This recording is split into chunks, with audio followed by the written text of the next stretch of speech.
Hey there.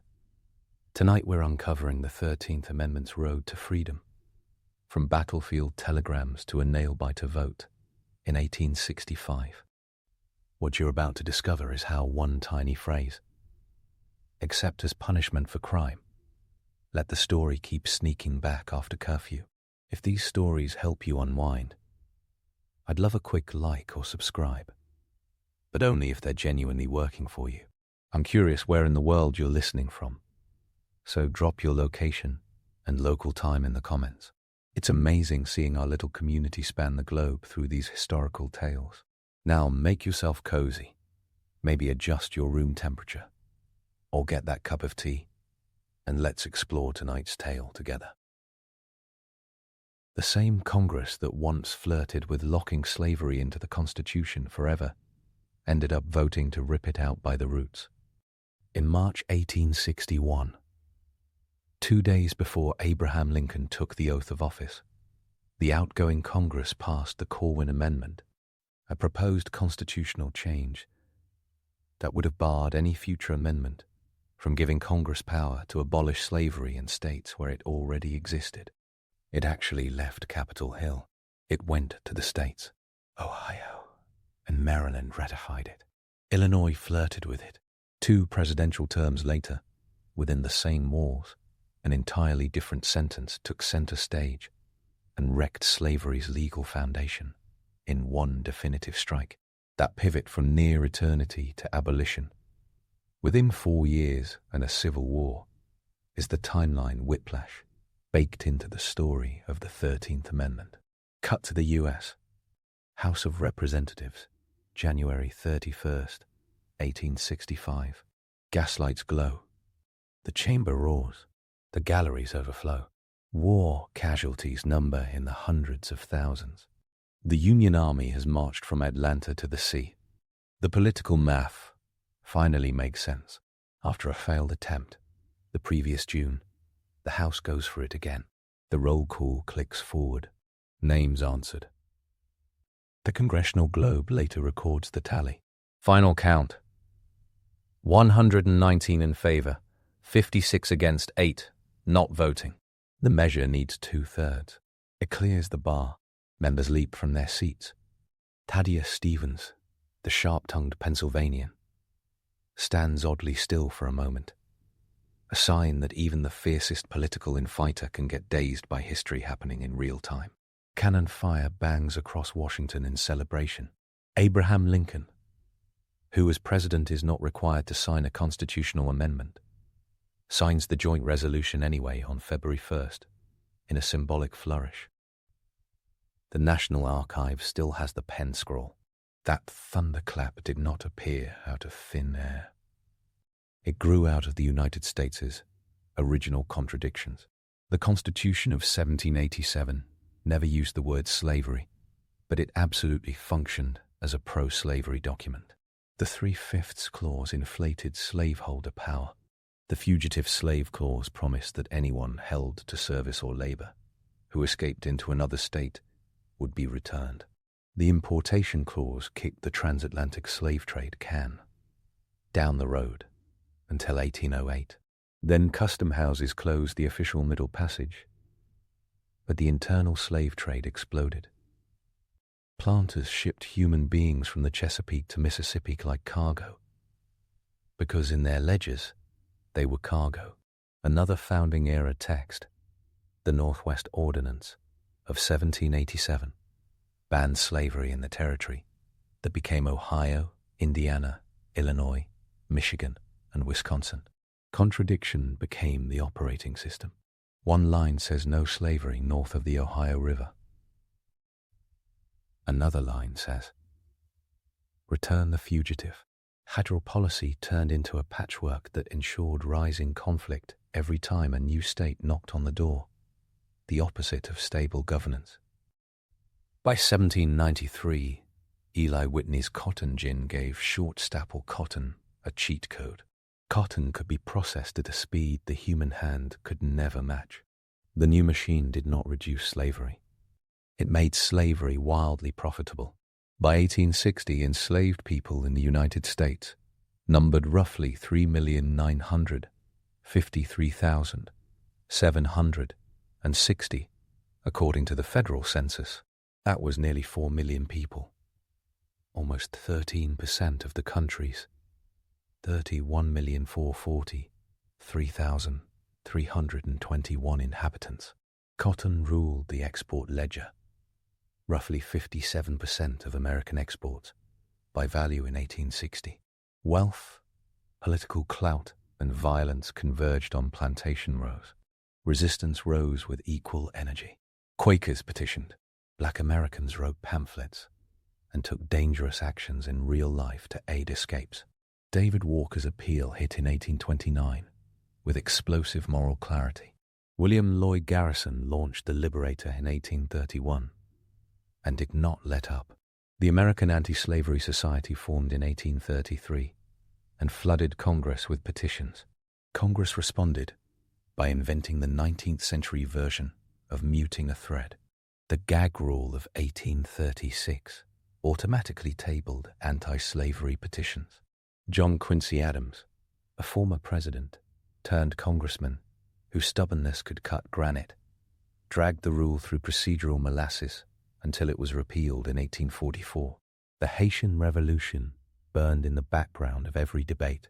Between 1791 and 1804, enslaved people in Saint-Domingue rose up, abolished slavery, and created the Republic of Haiti.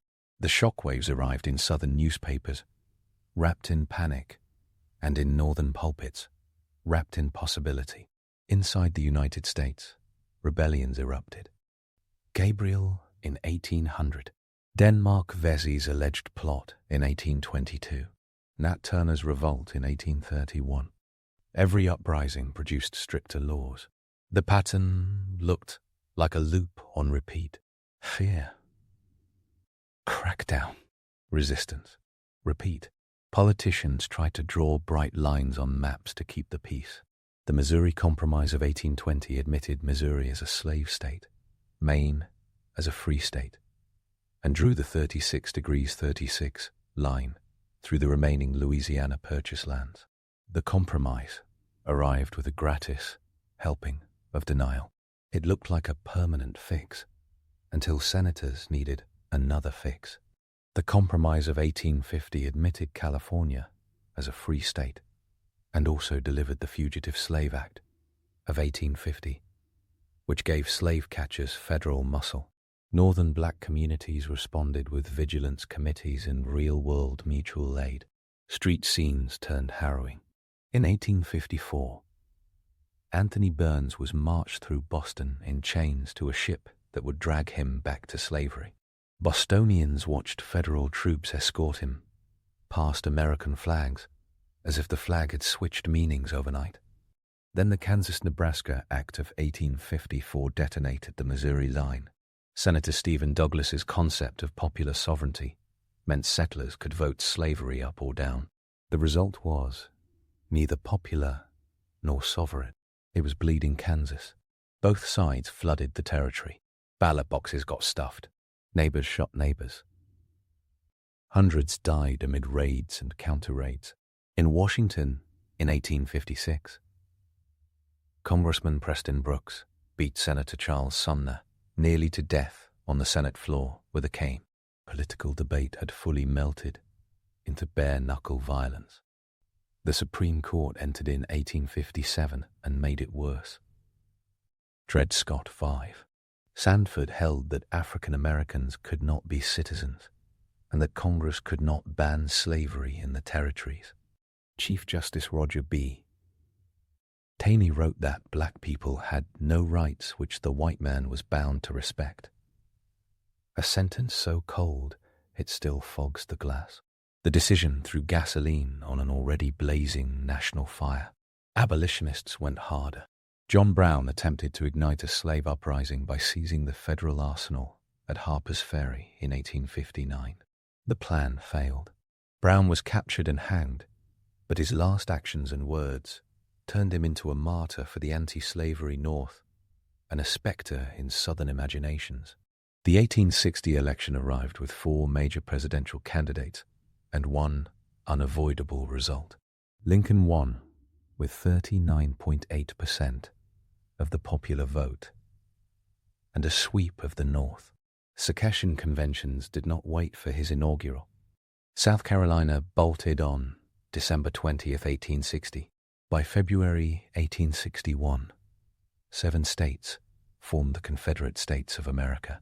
The Corwin Amendment, that last-ditch effort to keep the remaining slave states in the Union by promising constitutional protection of slavery where it existed, sailed out of Congress on March 2nd, 1861. The country stood in the doorway of war, still trying to negotiate with a structure that was already burning. Fort Sumter fell in April 1861. War consumed the map. Lincoln's early war aim was preservation of the Union. The Constitution itself supplied the legal logic. The Confederate government came into existence through secession, and the executive branch defined secession as illegal rebellion. Loyalty mattered more than anti-slavery purity in the first months. That early logic explains the leniency offered to Kentucky, Missouri, Maryland, and Delaware, the 4 slaveholding border states that stayed in the Union. It also explains why the road to constitutional abolition required a long detour through wartime improvisation. Improvisation started early. In May 1861, 3 enslaved men, Frank Baker, Shepard Mallory, and James Townsend, fled to Fort Monroe in Virginia and asked for protection. Union General Benjamin Butler refused to return them. He called them contraband of war, a phrase delivered with the blunt force of a lawyer's brain. If enslaved people were legally property in the Confederacy, and that property was used to support rebellion, then the Union had a right to seize it. That choice began a cascade. The first Confiscation Act of August 1861 authorized the seizure of property used to support insurrection, which included enslaved people. The District of Columbia abolished slavery in April 1862, with compensation to former enslavers. Congress pulled the plug on slavery in U.S. territories on June 19, 1862, an anniversary later overshadowed by a different June 19th, but still a critical marker. The Second Confiscation Act of July 1862 went further, declaring enslaved people of disloyal masters in rebel territory forever free. The policy ink still dripped when Lincoln decided that a presidential proclamation was necessary. The Emancipation Proclamation emerged in 2 stages. After the Battle of Antietam, on September 17, 1862, Lincoln released a preliminary proclamation on September 22nd. The final version took effect on January 1st, 1863. It declared free all enslaved people in areas still in rebellion against the United States. It did not apply to the loyal slave states. It also carved out exceptions for certain Louisiana parishes and Virginia counties under Union control. The document came wrapped in wartime authority. Its power depended on the advance of Union armies. As an immediate legal instrument, it worked like a trapdoor under the Confederacy's labor system. As a permanent solution, it was a draft and a dare. Frederick Douglass understood the stakes. He pushed early for emancipation and for black enlistment. Roughly 179,000 black men served in the U.S.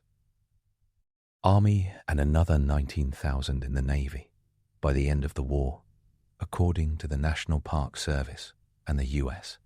Navy. That represented about 10% of the Union Army. Approximately 37,000 black soldiers died from all causes, a mortality rate shaped by disease, dangerous labor details, and hostile treatment by Confederate forces. The 54th Massachusetts assault on Fort Wagner in July 1863 became an emblem of black military courage and of the absurdity of denying equal pay to people literally risking their lives for the flag. It took Congress until June 1864 to fix the pay disparity. Escapes multiplied. Enslaved people self-emancipated in waves, crossing battle lines sheltering in contraband camps, bargaining to reunite families, and transforming Union camps and cities into new sorts of communities. Historian Aya Berlin called it the movement of freedom soldiers, noting that hundreds of thousands of enslaved people fled to Union lines. As the war turned, the Emancipation Proclamation provided momentum and cover. The war itself provided opportunity. The growing presence of black soldiers provided armor and agency. War could end. A proclamation could be rescinded by a future president. Courts could rule unpredictably. The only way to slam the door permanently was to write a new sentence into the Constitution. The Senate moved first. On April 8th, 1864, it passed an abolition amendment, 38-6. The House followed on June 15th, 1864, and failed. 93-65, not enough for the required two-thirds. Lincoln did what politicians with long horizons do. He turned the presidential election into a referendum on the amendment. The Republican platform in 1864 backed a constitutional amendment to end slavery.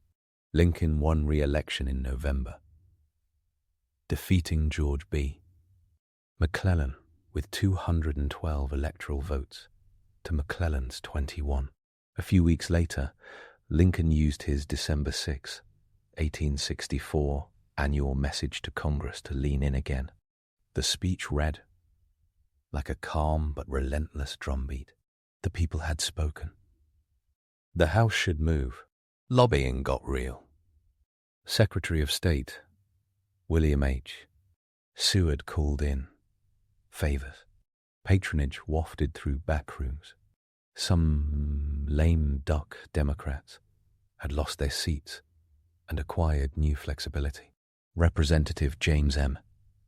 Ashley of Ohio, an abolitionist with the stamina of a distance runner, pushed through the parliamentary thicket. In Missouri, a state convention abolished slavery on January 11th, 1865, signaling momentum. Maryland had already abolished slavery in November 1864 by state constitution. West Virginia followed, with abolition in February 1865. The air shifted. The House vote on January 31st, 1865, changed American law with a sentence whose precision still stings. Section 1 reads, "Neither slavery nor involuntary servitude, except as a punishment for crime whereof the party shall have been duly convicted, shall exist within the United States, or any place subject to their jurisdiction." Section 2 follows. Congress shall have power to enforce this article by appropriate legislation. That exception clause was inserted to track the Northwest Ordinance language and to avoid any inference that prison labor was suddenly unconstitutional. It also opened a loophole big enough to drive a chain gang through, and many states promptly did. The celebratory soundscape in Washington on January 31st was loud. The urban soundscape across the South was complicated. In places, enslaved people heard rumors. In other places, Union soldiers read the amendment aloud to cheers. In Confederate territory, official policy did not instantly bend under federal votes. The war still raged through the spring. Lincoln delivered his second inaugural on March 4th, 1865, a compact sermon that acknowledged slavery as the cause of the war and called for redemption rather than revenge. On April 9th, Robert E. Lee surrendered the Army of Northern Virginia at Appomattox Courthouse. On April 14th, Lincoln attended a play. On April 15th, he died from an assassin's bullet. Andrew Johnson, a Southern Unionist Democrat, took the oath. The amendment still dangled, needing state ratifications. The race to 3/4 unfolded, like a sprint with broken pavement. There were 36 states in 1865, so 27 ratifications were required. Republican-led states dove in. Illinois ratified on February 1st, 1865. Rhode Island on February 2nd. Maryland, New York and West Virginia on February 3rd. Maine, Massachusetts, and Kansas followed in early February. Pennsylvania on February 8th. Ohio on February 10th. Missouri on February 12th. Indiana on February 13th. Nevada on February 16th. Louisiana, restored to Union control in part, ratified on February 17th. Minnesota and Wisconsin in late February. Vermont on March 8th. Tennessee on April 5th. Arkansas on April 14th. Connecticut on May 4th. New Hampshire in June. The restored government of Virginia at Alexandria, ratified on February 9th. Southern states under presidential reconstruction, ratified through the fall. South Carolina ratified on November 13th. Alabama on December 2nd. North Carolina on December 4th. On December 6th, 1865, Georgia's ratification became the 27th. William H. Seward issued a proclamation on December 18th, 1865, certifying that the amendment had been adopted. The legal foundation of American slavery cracked in that instant. It did not fall quietly or cleanly in practice, but the bedrock changed. Resistance to the amendment persisted. New Jersey initially rejected it in March 1865 and then ratified in 1866. Delaware rejected it in 1865 and did not ratify until 1901. Kentucky refused until 1976. Mississippi symbolically ratified in 1995, and due to bureaucratic delay in sending paperwork, did not have its ratification recognized by the Archivist of the United States until 2013. None of that slowed the amendment's force after December 1865. It simply tracked the long tail of stubbornness. The amendment's exception clause drove a new chapter. Southern legislatures rolled out black codes in late 1865. These laws targeted black freedom with a fine-toothed rake. Vagrancy statutes criminalized unemployment. Apprenticeship laws grabbed black children and apprenticed them to former enslavers. Labor contract rules criminalized leaving a job. The resulting arrests fed a prison labor system that aligned neatly with the exception clause and became known as convict leasing. States like Georgia, Alabama, and Mississippi leased prisoners to private companies for mines, farms, turpentine camps, and road crews. The money funded state budgets. The 13th Amendment's language provided the legal fig leaf. The numbers are grim. In Alabama, by 1898, roughly 73% of state revenue reportedly came from convict leasing, according to historian Douglas A. Blackmon's research. Death rates in certain camps approached 16 to 25% annually at times. A slow-motion disaster hiding in plain sight. Companies like Tennessee Coal, Iron and Railroad Co. made fortunes on leased prisoners. After U.S. Steel acquired Tennessee Coal, Iron and Railroad in 1907, the company inherited that history. Mississippi ended leasing by building Parchman Farm, a sprawling state penitentiary plantation created in 1901 and fully operational by 1905. Georgia formally ended leasing in 1908, Alabama in 1928, Florida in 1923. The profits and the brutality lasted decades after Appomattox, insulated by a clause written into a sentence that was supposed to end bondage. The text had killed one institution and left a legal pitfall that policymakers walked straight into. Meanwhile, the federal government tried to build freedom's infrastructure. The Bureau of Refugees, Freedmen, and Abandoned Lands. The Freedmen's Bureau was created on March 3, 1865. It negotiated labor contracts, provided rations, built schools, and ran its own courts. By 1869, Bureau-supported schools served roughly 150,000 black students in about 3,000 schools, according to Bureau reports compiled by the War Department. Teachers, many of them black, and communities, many of them newly formed around contraband camps and army posts, shouldered an astonishing education surge. Churches doubled as classrooms. A thin federal staff attempted to referee a social revolution with a budget that could barely paper a barn. Land defined the hardest hopes. On January 16, 1865, General William T. Sherman issued special field orders. No. 15, reserving a strip of the South Carolina, Georgia, and Florida coasts for black settlement.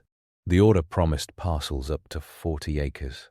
Approximately 400,000 acres were set aside, and as many as 40,000 freed people began settling. After Lincoln's assassination, President Andrew Johnson issued amnesty proclamations and returned much of that land to former Confederates in late 1865 and 1866.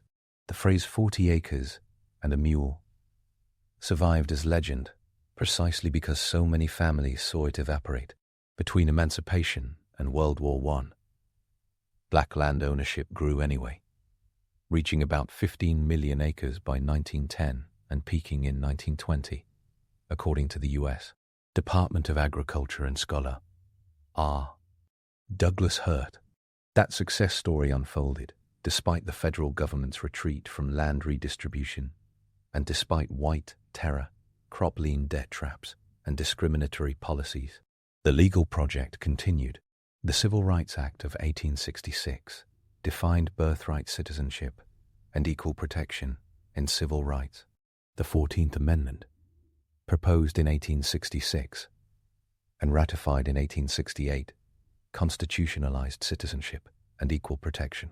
The 15th Amendment, ratified in 1870, barred race-based denials of the vote. Frederick Douglass said in 1865 that slavery was not abolished until the black man had the ballot, a line that read like a compass. The papers of 1865 carried the 13th syntax. The ballots of 1870 carried the correction. Constitutional text still needed enforcement. Reconstruction governments formed in the South under federal protection. Black political participation surged. Historians count over 2,000 black office holders during Reconstruction, from local posts to the U.S.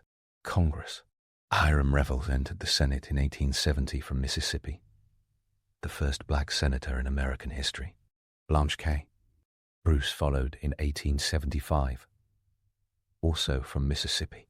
16 black men served in Congress between 1869 and 1877. The promise looked tangible. Public schools expanded. State constitutions written in Reconstruction conventions included new rights and institutions. For a short span, the South lived an experiment in biracial democracy. The backlash was not subtle. The Ku Klux Klan formed in 1866 and metastasized into a paramilitary insurgency. Violence spiked. Memphis in May 1866 saw white mobs attack black neighborhoods. New Orleans in July 1866 saw a white mob massacre participants in a black suffrage convention. In Colfax, Louisiana in 1873, armed white supremacists overran a courthouse and killed an estimated 80 to 150 black men in one of the deadliest massacres of the era. The federal government fought back. The Enforcement Acts of 1870 and 1871, including the Ku Klux Klan Act, allowed federal intervention and prosecutions.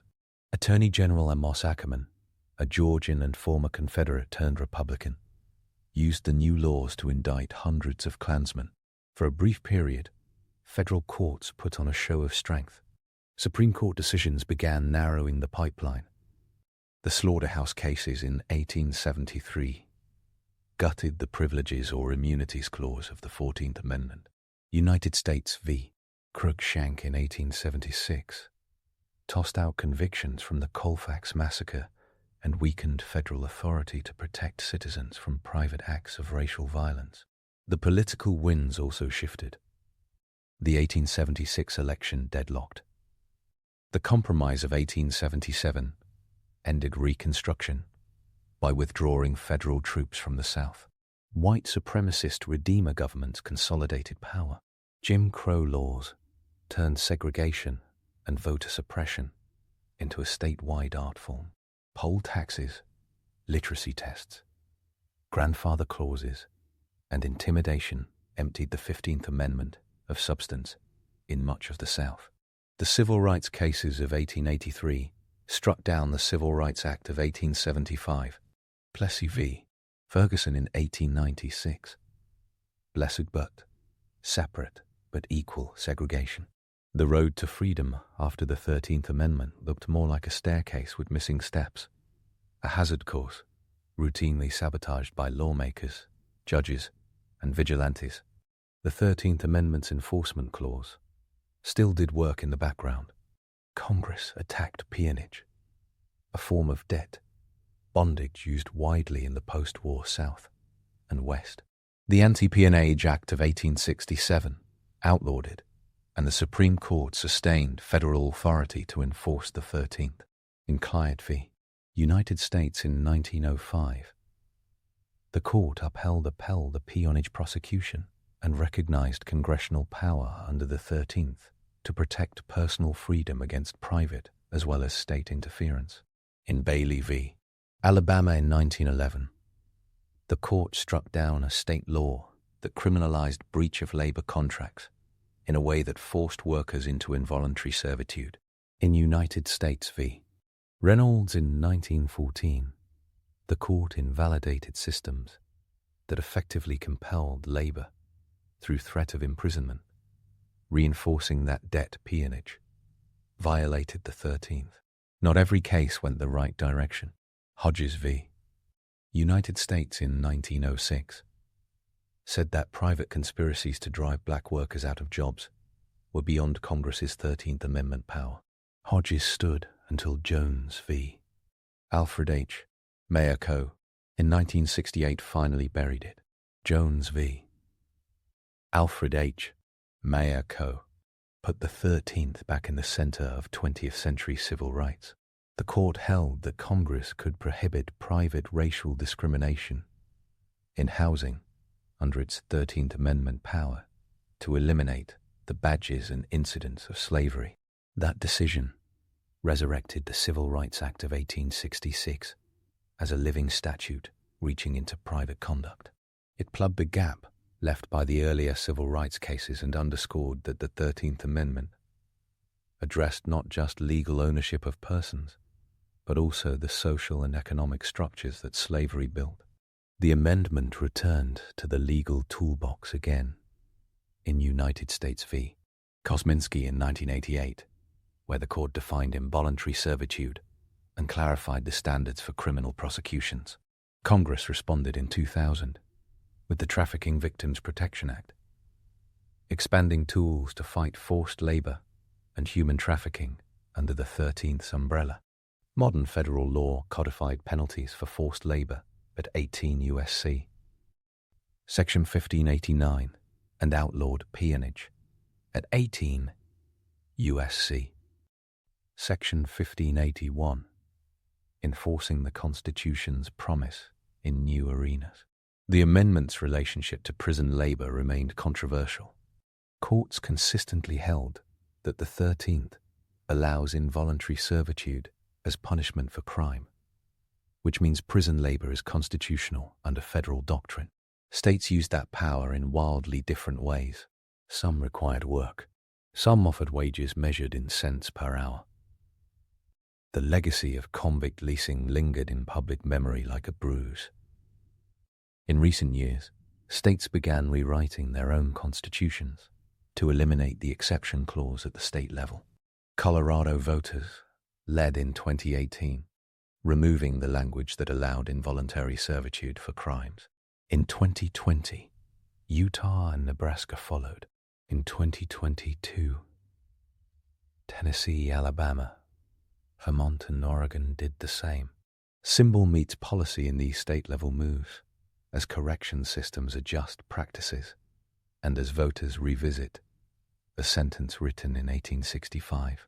Juneteenth belongs here, but with precision. Juneteenth marks June 19th, 1865, when Union General Gordon Granger arrived in Galveston, Texas, and issued General Orders No. 3, announcing the end of slavery in Texas based on the Emancipation Proclamation. Texas had been remote from Union troops and was one of the last places where the proclamation could be enforced. The date became a community celebration that spread over generations, a mixture of food, music, and memory. It is not the date of universal abolition. It is the date when federal authority rode into Texas and read the news. National abolition legally arrived with the 13th Amendment's ratification in December 1865. Washington passed multiple emancipation dates. People passed down the date that meant something where they lived. Both truths fit. The demographics of freedom look different in each state. Maryland adopted a new constitution, abolishing slavery on November 1st, 1864. Missouri held a state convention and abolished slavery on January 11th, 1865. West Virginia made its move. In early 1865, Tennessee abolished by state action in February and ratified the 13th in April. Louisiana, under Union occupation and a new constitution, abolished the institution in 1864. In Kentucky and Delaware, the institution was not legally dead until the 13th. In California and the far west, unfree labor also included indigenous servitude under local laws. The 13th's reach pulled all of it into the abyss. The war's human cost bent every political calculation, like gravity. Recent research places the Civil War death toll at around 750,000, based on demographic analysis by historians J. David Hacker and others. The number will never be exact. The scale is not in dispute.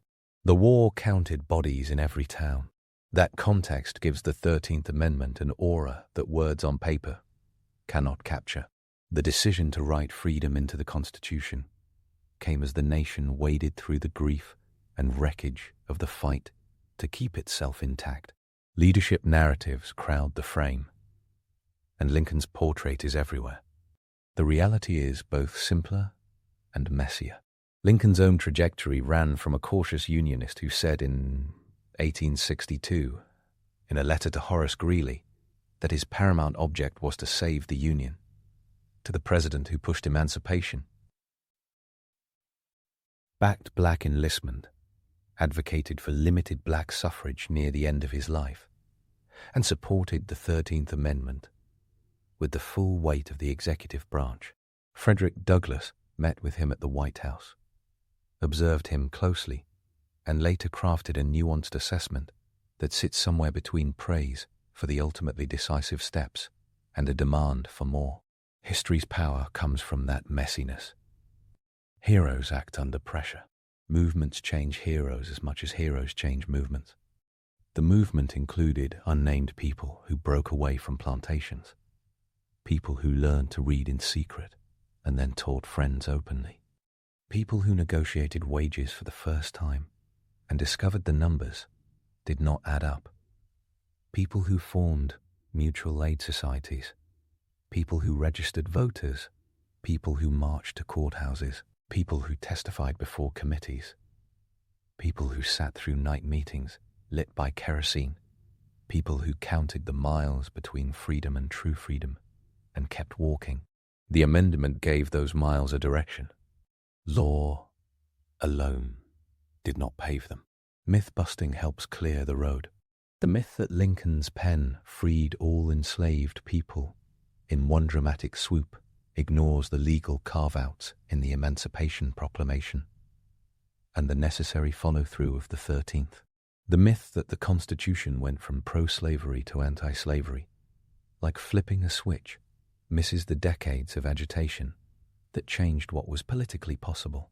The myth that abolition was a Northern passion project erases enslaved people's own self-emancipation and the central role of black organizers, writers, soldiers, and families. The myth that the 13th was a clean cure-all dissolves the moment prison labor and peonage enter the frame. The archive speaks in numbers and names. The 1860 census provides the baseline of 4 million enslaved. The Congressional Globe prints the vote counts. The War Department's records tally the U.S. colored troops. The Freedmen's Bureau reports of 1865-1872 document contracts, school rolls, and cases adjudicated. The Supreme Court reporters carry the citations. The Justice Department logs Klan prosecutions. The Treasury tracks the collapse of the Freedmen's Savings Bank in 1874, a catastrophe that wiped out an estimated $3 million in deposits and torched trust in financial institutions.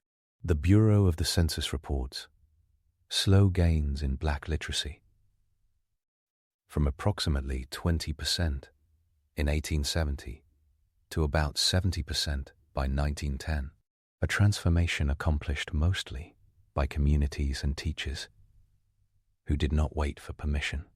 The international context adds a useful angle. Britain abolished the slave trade in 1807 and slavery in most of its empire in 1833, with a period of apprenticeship that extended forced labor by another name for several years. France abolished, reinstated, and abolished again, with the final abolition in 1848. The Spanish colonies of Cuba and Puerto Rico ended slavery in 1886 and 1873, respectively. Brazil held on until 1888, when the lay area finally ended slavery in the last country in the Americas to do so. Russia abolished serfdom in 1861. Against that backdrop, the United States 13th Amendment sits neither at the vanguard nor the rear. It sits among a cluster of 19th century emancipation acts shaped by war, economics, revolt, and politics. The amendment's language lingered in unexpected corners of law. The Supreme Court's 1916 decision in Butler v. Perry upheld compulsory roadwork under state law, emphasizing that not all civic obligations count as involuntary servitude. That line has been used to discuss everything from jury duty to military drafts, a reminder that legal terms live in contexts that shift with politics and time. At the same time, the court's recent endorsement of Congress's power under the 13th to target the badges and incidents of slavery confirmed that the amendment is not a museum piece. It reaches forward. The road stretches into the civil rights era and beyond. Brown v. Board of Education in 1954 knocked down school segregation under the 14th Amendment. The Civil Rights Act of 1964 used the Commerce Clause and the 14th to attack segregation and discrimination. The Voting Rights Act of 1965 used 15th Amendment authority to attack racial disenfranchisement. The 13th stood beside them, operating less often as a headline and more often as a foundation and a tool. Jones v. Alfred H. Mayer in 1968 made it headline material again, but even there the case rested on the old 1866 statute that had waited nearly a century for the right judicial wave. The connection between the 13th and modern incarceration is often raised and too often flattened. The data shows that the United States' incarcerated population rose from roughly 200,000 in 1970 to about 1.5 million in state and federal prisons by the early 2000s. with total confinement, including jails and detention facilities, reaching around 2.3 million by the mid-2010s, according to the Bureau of Justice Statistics and the Prison Policy Initiative. That rise came from policy choices layered over decades. The 13th exception clause did not cause mass incarceration. It did provide constitutional cover for forced labor within prisons, and the long history of using criminal law to control black labor after 1865 shaped how punishment functioned in southern states. The past does not determine the present. It does, however, whisper instructions to anyone listening. Commemoration has kept pace. The National Museum of African American History and Culture opened in 2016, with exhibits that carry viewers from the Middle Passage to the modern day, including artifacts that tether the 13th to real objects and faces. Juneteenth became a federal holiday in 2021, a recognition that memory can set calendars as well as clocks. State constitutions removing their own exception clauses have turned ballots into historical essays. Communities have restored freedmen's cemeteries and saved contraband campsites from developers. The past has committees now, and they are busy. One more loop back to politics in 1865 clarifies how close the country came to an alternate timeline. The Corwin Amendment of March 1861, the one that would have made slavery a permanent constitutional fixture, where it already existed, had the support of many who simply craved stability. Lincoln, in his first inaugural address, acknowledged it without opposition, noting he had no objection to its being made explicit and irrevocable with respect to the states. 2 months later, Confederate guns opened fire. The Confederate attack ended the notion that slavery could be saved by negotiation. 4 years of war later, the House cheered the 13th across the line. The shift from Corwin to the 13th is not just a technical pivot, it is a moral swerve, accomplished through massive sacrifice, political evolution, and relentless pressure from people who refuse to take injustice as a permanent condition. The 13th Amendment's text is only 43 words long before the enforcement clause. It is not poetic. It reads like the minimalist architecture of a modern courthouse. The weight does not come from its adjectives. It comes from the fact that this nation removed a foundational atrocity by writing a new rule into its highest law and then fighting over what that rule means for generations. The immediate effect was to make enslavement illegal everywhere within American jurisdiction. The midterm effect was to make peonage illegal as well. The long-term effect has been to supply constitutional authority for fighting, forced labor, and the structures that supported slavery's power. The unintended consequence was a prison labor loophole that states exploited for profit and control. All of that sits inside one sentence. In January 1865, as the roll call ticked through the House chamber, people in the gallery knew they were watching an irreversible moment. Some cheered. Some cursed. Many cried. The Union colors hung above the dais. The floorboards vibrated with noise. Outside, cannon blasts echoed across the city. Slavery's demise did not arrive at once. It arrived on a timeline written in battles and ballots, amendments and acts, proclamations and protests, court cases and classroom lessons. The 13th Amendment anchors that timeline. The generations since have pulled on that anchor, testing the chain, making sure it holds, and when necessary, wrapping new links around it so the weight of history does not drag the present backward. Historians tell the story with names and dates because names and dates give events a precise shape. James M. Ashley shepherding votes. John B. Henderson, a former slaveholder from Missouri, introducing the amendment in the Senate. Lyman Trumbull crafting legislative text. Charles Sumner maintaining pressure with speeches that sounded like sermons. William H. Seward bending patronage to a moral purpose. Frederick Douglass pushing constantly for the next step. Enslaved people acting as their own liberators. Catalyzing policy by the simple act of leaving. Soldiers in blue uniforms stepping onto southern roads.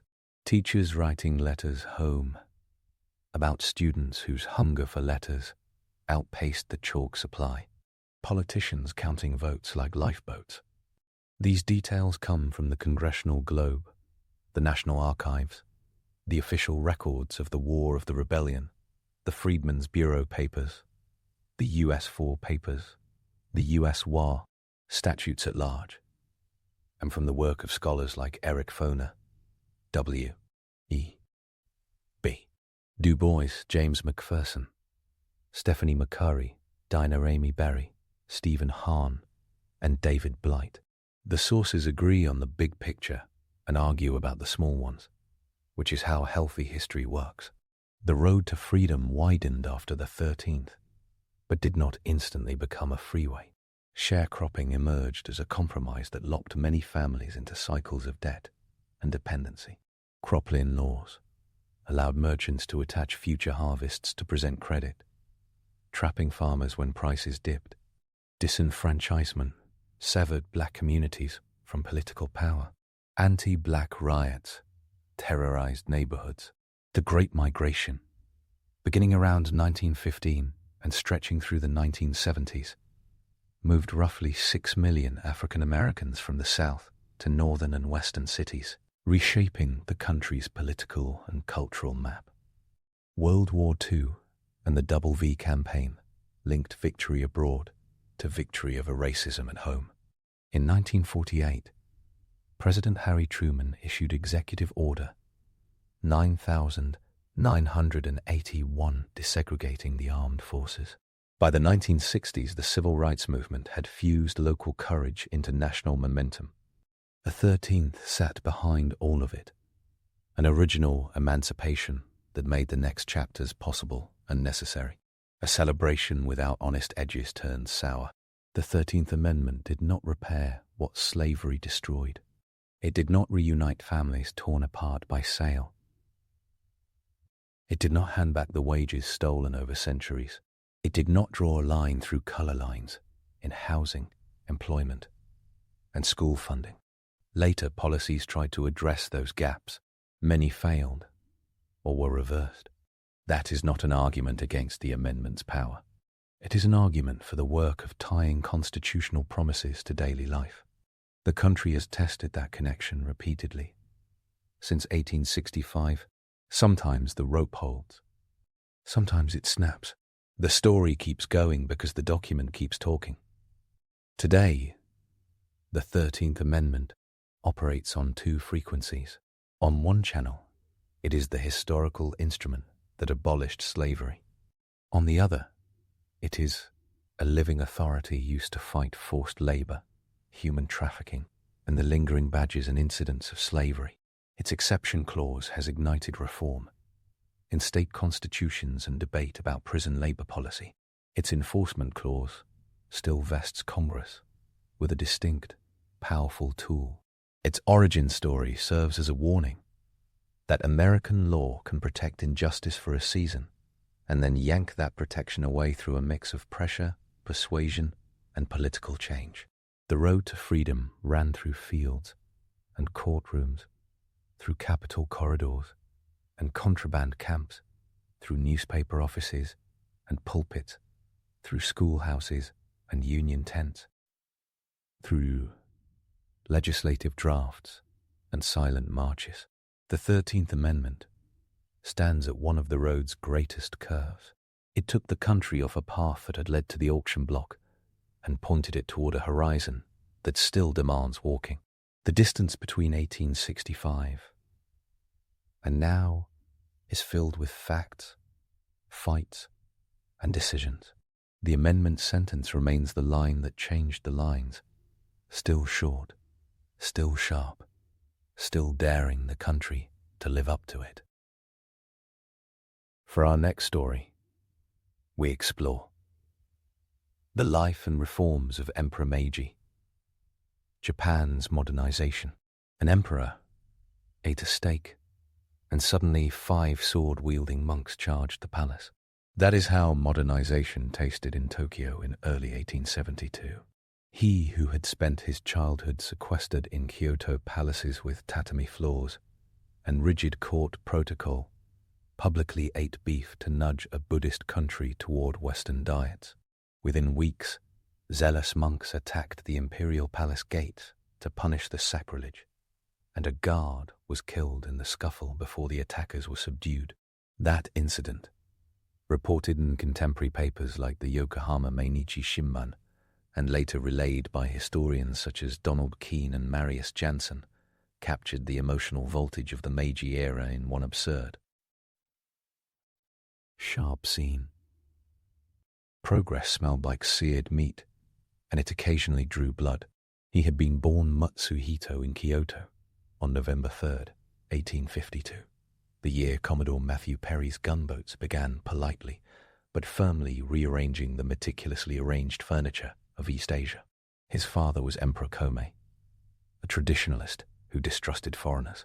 The son would inherit a collapsing political system at age 14 and preside over its reinvention.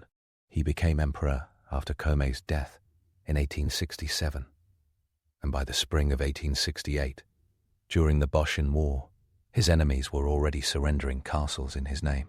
The kid in the silk robes and stiff court cap became the face of a rebellion powered by men twice, even thrice his age.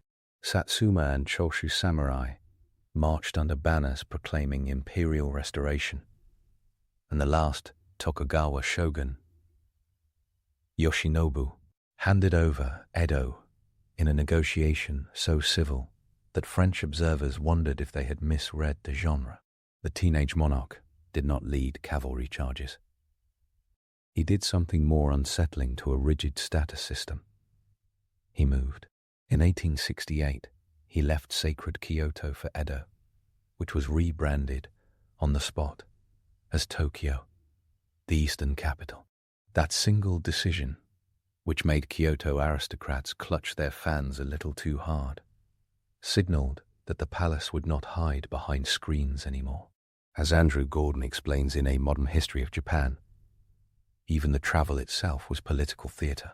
The emperor sailed aboard modern steamships, wore Western-style military dress on tour, and became a mobile sovereign in a land of rooted traditions, a carefully staged answer to the West's insistence that sovereignty be legible. His first big statement came in the form of 5 short pledges known as the Charter Oath, issued in April 1868. It promised deliberative assemblies, a broadening of participation, and the pursuit of knowledge worldwide. The language was crisp and non-specific, which was not an accident. That vagueness created ideological elbow room for a generation of reformers. As Carol Gluck notes in Japan's Modern Myths, it became the Constitution before the Constitution, a script that let conservatives and radicals both find lines they liked. The point was not detailed policy. The point was tone, posture, and intent. And then came the haircut. He had worn the formal court coiffure of a noble youth, elaborate enough to require its own calendar. That look lasted until the new regime decided that hair was politics. In 1871 and 1872, the government encouraged chopping the samurai topknot, the danpachere. In 1873, the emperor adopted a Western-style hairstyle and European-style military uniform, complete with a serious moustache that would soon be copied from Kagoshima to Hokkaido. The moustache became the banner of the new order, and hairdressers rebranded themselves as barbers. The old topknot went from badge of status to nostalgic cosplay in the space of a few official notices. Abolishing hair was warm-up. Abolishing feudalism was the main event. In 1871, the court ended the Han system, the 260-plus domains that had defined power under the Tokugawa shogunate, and replaced them with prefectures. The slogan was crisp: Heian Chiken, abolish the domains, and establish prefectures. Daimyo was summoned to Tokyo and asked to return their lands to the emperor. They complied under intense political pressure and, crucially, could still cash government bonds. The bureaucracy mushroomed overnight, and real political power migrated to the new central government. Historians mark 1871 as the year Japan acquired a modern state structure. It was a fiscal headache, delivered with ceremonial grace, and it changed everything. Reorganizing society came with awkward side effects. The new regime abolished the outcast status of Eta and Hinin in 1871 through the so-called Emancipation Edict, meant to erase legal discrimination. It was humane on paper and complicated in practice. Freed from status but often not from stigma or poverty, many former outcast communities faced economic downturn as certain occupations collapsed or shifted. The state discovered that centuries of prejudice do not disappear because a registry office says so. The idea of equality under a modern monarchy arrived as a legal file folder long before it existed at street level. The economy had to stop being a spiderweb of feudal transactions. In 1871, Japan adopted the yen through the new Currency Act. Coins replaced rice receipts, and budgets began to look like budgets. Telegraph lines stretched like nerves. The first domestic telegraph line opened in 1869 between Tokyo and Yokohama, and press outlets quickly understood how much faster ink could travel by wire. The national postal system followed in 1871 under Meiji Hisoka, who studied Britain's postal model and translated it into Japanese institutions. Stamps became tiny ambassadors of modernization, and letters that once took weeks began arriving in days. A country with new borders on paper received new threads of connection in reality. The showiest symbol of change arrived on October 14th, 1872, when he rode the inaugural train from Shimbashi to Yokohama. 30 kilometers of iron, imported expertise, and risk became the stage for a monarch who had grown up in a city without locomotives. Photographs showed him in a Western-style uniform leaning out of a car window, and the country stared at those images the way later generations would stare at rocket launches. Railways multiplied, from 29 kilometers in 1872 to more than 7,000 kilometers by 1912. The horizon line shortened, and Tokyo gained neighbors it had never known it had. Factories sprouted beside the tracks. The Tomioka Silk Mill opened in 1872 as a government model plant with French machinery and Japanese female workers, who became the unlikely vanguard of industrial discipline. Raw silk soon dominated exports. By the 1890s, it accounted for over 40% of Japanese export value, and by the early 20th century Japan had become the world's leading producer. Those delicate fibers bankrolled steel mills and warships.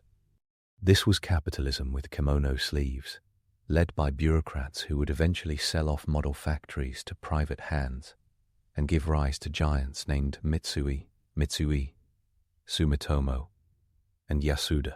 The word Shibatsu entered the vocabulary, the way new wealth entered Tokyo's dining rooms. The army underwent a transformation that redefined citizenship. In 1873, the conscription ordinance declared military service compulsory. It was marketed as a social equalizer and quickly became a riot starter. The phrase "cool, no zei," blood tax, circulated in 1873. 7-4, and rural uprisings erupted in dozens of prefectures as people misread conscription as literal blood extraction, or, at least, as an assault on their labor and autonomy. He remained safely within palace walls while dealing with the fallout, but the new soldiers marched with his portrait, and dispatches tied every village-level order to his authority. Yamagata Aritomo, who loved Prussian manuals with nearly romantic intensity, turned the army into a national school. Men learned how to salute, how to read, and which European power was trendy that year. The navy, under leaders like Enomoto Takeaki and famous later figures such as Togo Heihachiro, looked to Britain and styled itself accordingly. The uniforms, drills, and ships all breezed in from the west with a Japanese twist. The sword ban of 1876, the Heitori, told former samurai to stop carrying swords in public. Overnight, a centuries-old marker of identity went from legal privilege to awkward fashion mistake. There were ex-samurai who kept their swords at home, then left the house with umbrellas and deeply wounded pride. Swordsmiths pivoted to making kitchen knives and sewing needles. A few leaned into art and produced museum pieces, but many simply cut their losses. This ban, combined with the commutation of samurai stipends into government bonds that fluctuated and often lost value, detonated a political class.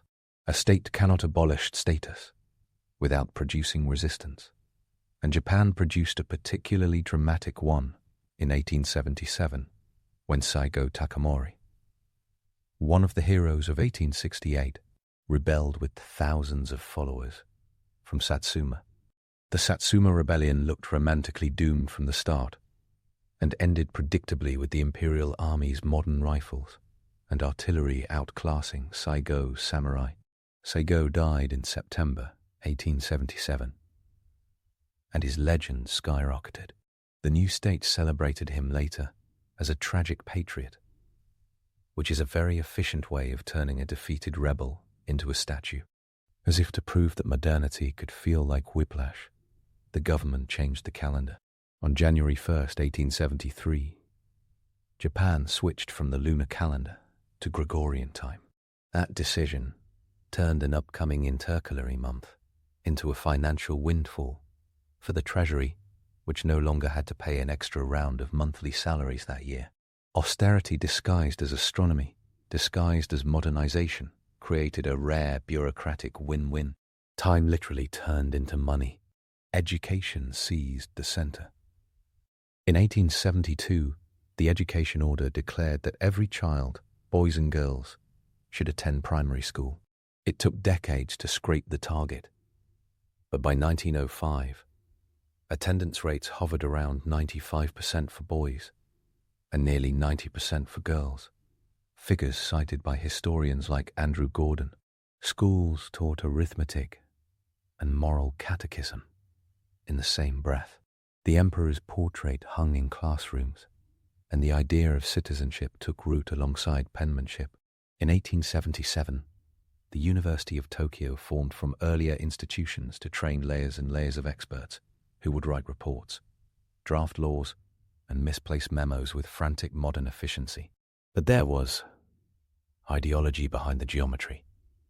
In 1890, the Imperial Rescript on Education delivered a compact sermon on loyalty, filial piety, and moral conduct. It was read aloud in schools, sometimes treated almost as scripture, and carried in ceremonial boxes. Children bowed to the portrait and to the printed text of a rescript that fused Confucian ethics and modern nationalism. The message was subtle in its intensity. A student could memorize the multiplication table and also memorize a story about duty to the state. The combination worked. He composed poetry, lots of it, over 90,000 waka, according to literature scholar Donald Keene. That number makes even the most prolific modern bloggers look like slackers. The verse was short, spare, and mostly earnest, a 5-line, 31-syllable rhythm that let a head of state process big changes in small lines. He wrote about the sea, the seasons, duty, and change. The poetry offered moral weather reports to go with the official bulletins, a kind of lyrical governance that made sense in a country where words mattered as ritual as much as information. Reading those waka gives a sense that he used poetry to think, to soften the edges of policy with images of flowers and waves. For the grand tour of industrial civilization, he used travel. From the early 1870s onward, He conducted imperial tours that reached across the main islands, visiting factories, schools, and odd civic projects, a living press release. In a frail, quickly modernizing body, he did not set foot outside Japan, but the country came to him, and he went to the country. Photographers of him by Uchida Koichi, one of the early masters of Japanese photography, circulated like modern celebrity shots. Those images show a calm face, set above a tailored uniform, the moustache trimmed just so, a monarch who understood the visual grammar of modern power. There was an embassy that changed minds. In 1871, the Iwakura mission took about 50 students and statesmen on a global tour that lasted until 1873. Iwakura Tomomi, Kido Takayoshi, Okubo Toshimichi, Ito Hirobumi, and others met Ulysses S. Grant, British royalty, American industrialists, and French academicians. They studied factories in Manchester, courts in Berlin, and the spectacle that was the United States Senate. They returned with suitcases full of notes and a sharper sense of the legal trap Japan needed to escape. Extraterritoriality, unequal treaties signed under duress in the 1850s, prevented Japanese courts from trying foreign citizens. The mission failed to renegotiate those terms immediately, but its members gathered ammunition for a long campaign to modify Japan's institutions so that Western diplomats would eventually agree to fairer terms. The mission's diaries read like a 19th century mashup of a policy brief and a travel blog, except with more waistcoats and railway observation. Domestic politics did not stay quiet. The freedom and people's rights movement grew during the 1870s and 1880s, pushing for elected assemblies, public debate, and written constitutions. Petrochemical amounts of oratory flowed from men like Itagaki Taisuke and Nakai Chomin. Itagaki survived an assassination attempt in 1882 and became a martyr for a cause he stubbornly refused to die for. Out on the streets, readers devoured new newspapers like the Yomiuri, 1874, and the Asahi, 1879, and cheap woodblock prints advertised the thrilling idea that the people might speak in chambers rather than just in sake shops. The government strategized. The conservative-liberal trade-off required the appearance of concessions and the reality of control. In 1881, the emperor announced that a national assembly would open in 1890. That 10-year runway let the state study European constitutional models and pick a favorite. Germany won. Ito Hirobumi led a constitutional study mission to Berlin and Vienna, consulted jurists like Rudolf von Gneist and Lorenz von Stein, and returned with a plan heavy on imperial prerogative. In 1885, Japan installed a cabinet system and named Ito the first prime minister. In 1889, the Meiji Constitution was promulgated, effective 1890. It created a bicameral diet with an elected lower house and a house of peers stocked with nobility and imperial appointees.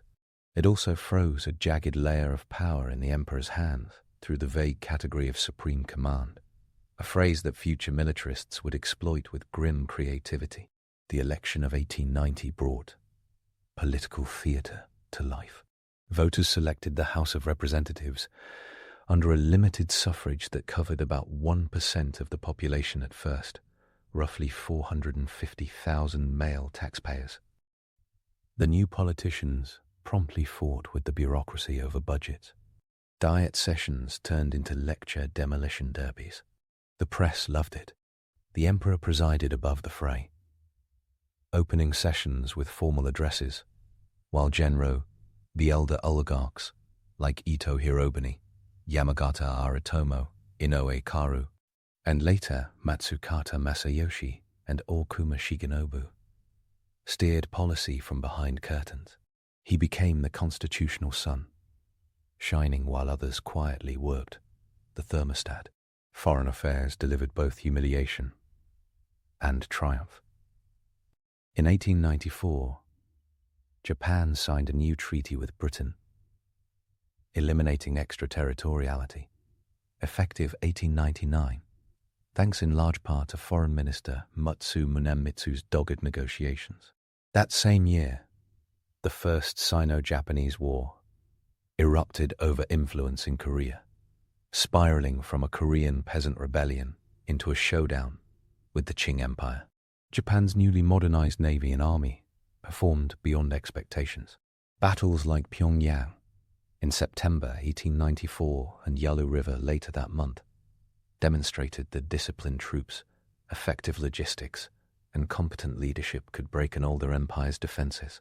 The Imperial Japanese Navy sank or damaged Chinese ships at the Battle of the Yalu River, while the army took Port Arthur in November 1894 in a campaign that later produced scandals over atrocities.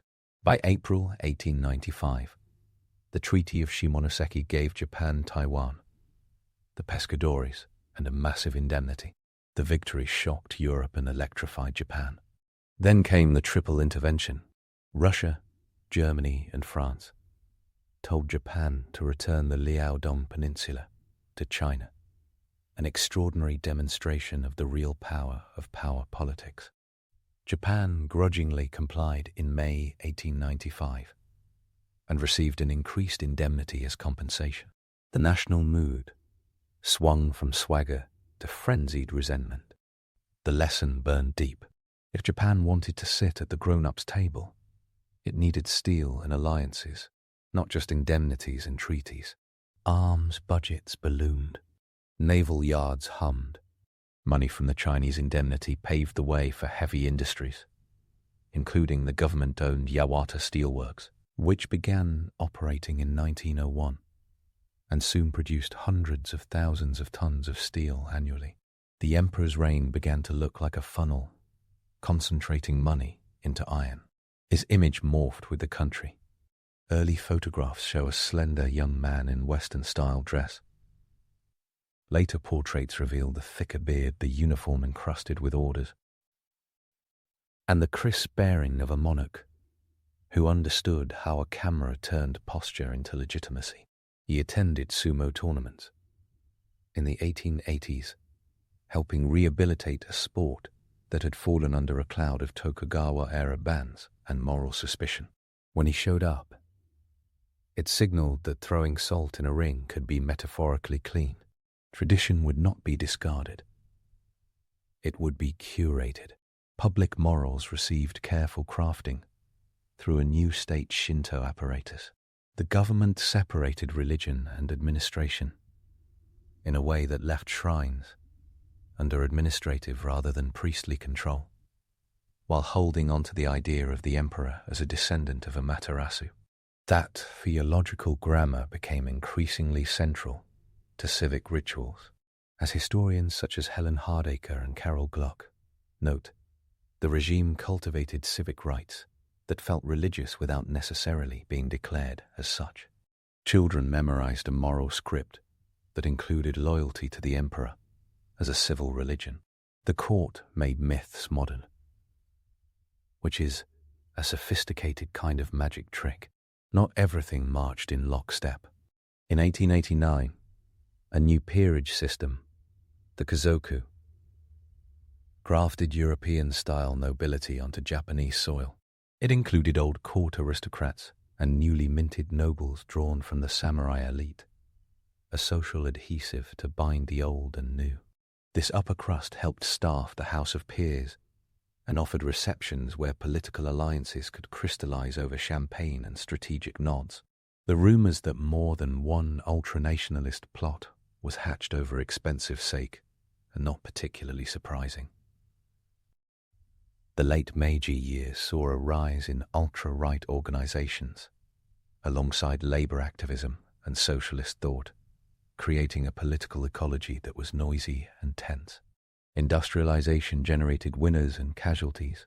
Silk girls at factories suffered long hours and tough discipline. They also sent remittances that bought brothers schooling. Matsukata deflation in the early 1880s sucked money out of the economy to stabilize currency, wiping out many small farmers, as Andrew Gordon and others document.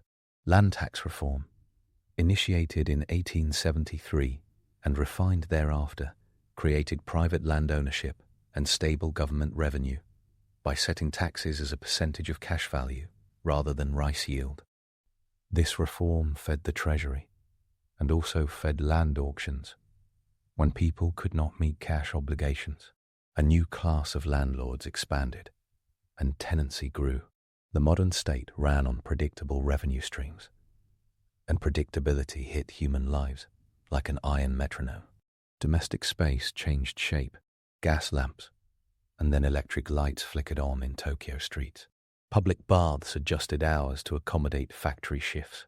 Police regulations in 1900 tightened public order, limiting labor organizing and political assemblies. The press exploded in reach, and cartoonists had a field day with the mustache and medal aesthetics of state elites. A reader in Osaka might laugh at a Tokyo politician over breakfast and then line up at a rice broker, all the while absorbing a national conversation that barely existed 20 years earlier. The speed of social change turned nostalgia into a commodity, and wooden postcards of old Edo sold briskly to shoppers with new money. There were assassinations that marked turning points. Okubo Toshimichi, one of the Restoration's central figures, was killed in 1878 by disgruntled samurai from Kaga. He had overseen rough policies with steady hands, and his death left a hole in the oligarchy. In 1909, Ito Hirobumi was assassinated in Harbin by Korean nationalist and Young-gun, an act that echoed beyond the decade and foreshadowed the turbulence of the empire's borders. Each assassination announced that modernization did not dissolve anger. It often gave it rail tickets and cheap paperbacks. By the turn of the century, the empire project accelerated. In 1895, Japan took Taiwan. In 1905, after the Russo-Japanese War, it gained influence in southern Manchuria and a protectorate over Korea, which would be formalized as outright annexation in 1910. It is difficult to overstate how the Russo-Japanese War altered global perceptions. The war began in 1904 with a surprise attack on Port Arthur, and by May 1905 the Imperial Japanese Navy annihilated the Russian Baltic Fleet at the Battle of Tsushima. Admiral Togo's victory was total. Out of some 38 Russian ships, only a fraction escaped. The casualties and captures shocked Europe. Theodore Roosevelt brokered peace at Portsmouth in September 1905, helping Japan secure recognition of its gains without the crushing indemnity it expected. Back home, crowds rioted in Tokyo during the Hibiya riot of September 1905, furious that the treaty did not include a cash indemnity. Over 2 days, mobs burned police stations, torched the home of the Interior Minister, and clashed with authorities. The numbers illustrate the fury. More than 1,000 arrests and hundreds injured, according to police records and contemporary papers. It was a paradox of victory that the very success that proved parity generated disappointment when the spoils came measured rather than gushing. Alliance politics crowned the new status. In 1902, Japan and Britain forged the Anglo-Japanese alliance, the first equal treaty Japan signed with a Western great power. It was renewed in 1905 and 1911. The alliance signaled that Japan had made it into the club, at least for some dinners. The emperor's role in these developments remained cloaked in ceremony and general guidance. He met daily with his ministers, read reports, and annotated documents. Donald Keene's biography describes him as conscientious and engaged, but not the master strategist. Decisions flowed through the Genro, and he embodied the state with carefully controlled gestures. In modern terms, he was a superstar brand with a board of directors that did the booking. He interacted with technology like a man born in one world and governing in another. Telegraphs ticked, and he listened. Trains screamed, and he waved. Electric light glowed, and he stared. He moved through a city that sprouted brick banks, iron bridges, and telephone poles. He moved past workers carrying buckets and policemen wearing boots. His daily routines, from archery practice to court ceremonies, blurred into calendars full of industrial exhibitions and foreign dignitaries. He often drank sake heavily and enjoyed Western wine. He tried Western hats. He tried Western food. He tried modernity with gusto. And the court's etiquette officers tried to write instruction manuals in real time. If politics is about symbolism, he curated it ruthlessly. Court dress was westernized. Diplomatic receptions acquired the choreography of Vienna with a Japanese heartbeat. In 1889, he promulgated the Constitution in full regalia. In 1890, he opened the first diet session to the flash of cameras and the rasp of stenographers' pens. He awarded medals and posed for portraits. He crafted a sanctified everyday. Meanwhile, newspapers cracked jokes about ministers who failed at public speaking and printed obituaries in that new journalistic tone that treats death as content. A country that had been insulated from mass media in 1850 had, by 1900, a pop culture that included serialized novels, theater, celebrities, and political cartoons recognizable to anyone who has watched a late-night monologue. There was a darker side to progress. The state's stance toward indigenous peoples hardened. The Hokkaido Colonization Office, Kaitakushi, established in 1869, oversaw settler expansion into Ainu lands. The 1899 Hokkaido Former Aborigines Protection Act forced assimilation, restricted traditional practices, and dispossessed the Ainu of land under the guise of protection. The New Japan, built by steel and telegram, took territory with cadastral maps and legalese, and it drew a bright line between the modern citizen and the colonized subject. These policies prefigured empire logic that would grow more aggressive in the decades after his death. Public order remained brittle. Socialist and anarchist movements emerged around 1900. Kotoku Shusui and others spoke and wrote against the state. The high treason incident of 1910 wrapped many of them into a conspiracy case alleging plots to assassinate the emperor. The courts convicted 26, and 12 were executed in January 1911, including Kotoku. Historians debate the extent of the actual plot, but they agree on the chill it cast. The event telegraphed the state's willingness to criminalize dissidents under the banner of protecting the throne. The modern media covered the trial as a spectacle. The modern prisons took over from there. He ate more beef. He watched sumo. He presented medals to soldiers who limped home, wearing European boots and carrying Japanese aches.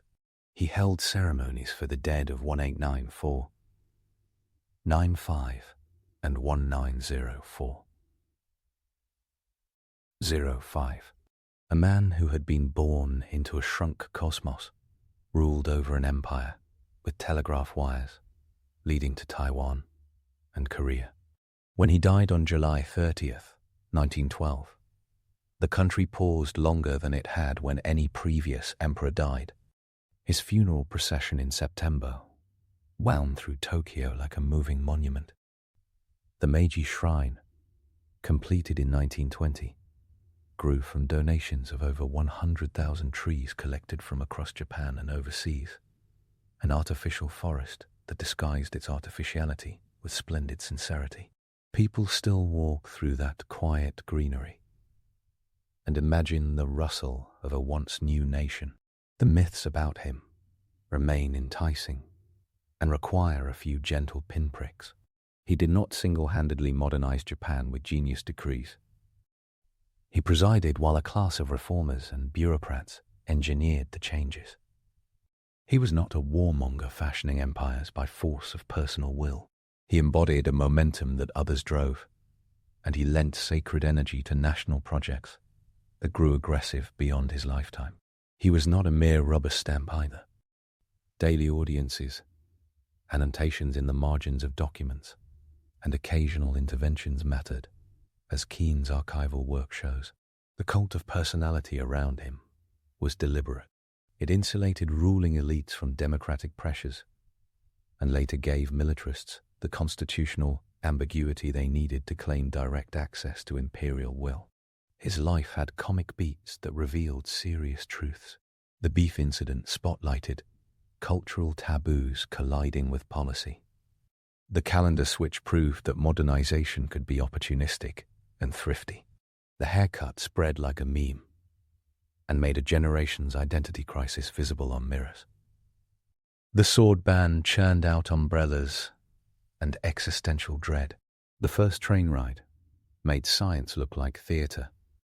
These vignettes continue to resonate because they condense the Meiji state's personality into moments the fingers can almost touch. Look closely at specific data points, and the scale becomes tangible. Railway kilometers grew from 29 in 1872 to over 7,000 by 1912.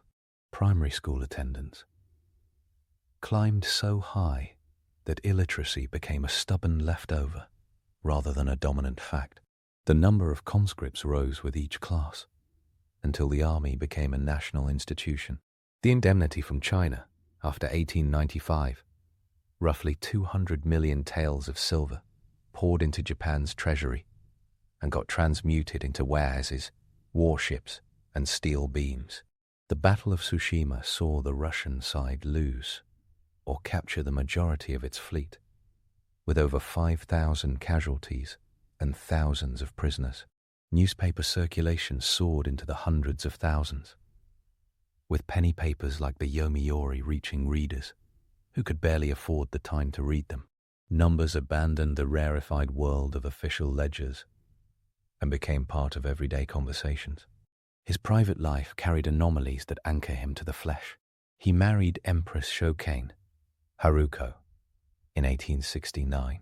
He had multiple concubines, a common practice in the period, and fathered 15 children, with only one son, the future Taisho emperor, surviving to adulthood. Infant mortality cut through the palace, just as it cut through poor houses and samurai estates. He drank more than doctors advised and scribbled more than critics wanted to read. He loved horses. He heard Western music in the court, and military bands played Prussian marches while aristocrats wondered if their grandchildren would waltz or dance the old bugaku. He did not leave Japan, but what he governed came to seem, in those decades, like the literal shape of the modern globe. A pattern emerges. The regime declared policy, staged it, and backed it with clear metrics. The Charter Oath signaled openness to knowledge. The Iwaka Mission collected it. The domain abolition centralized revenue. The 1873 land tax reform made that revenue stable. Conscription built armies. Wars tested them and fed national myth. The school system made citizens.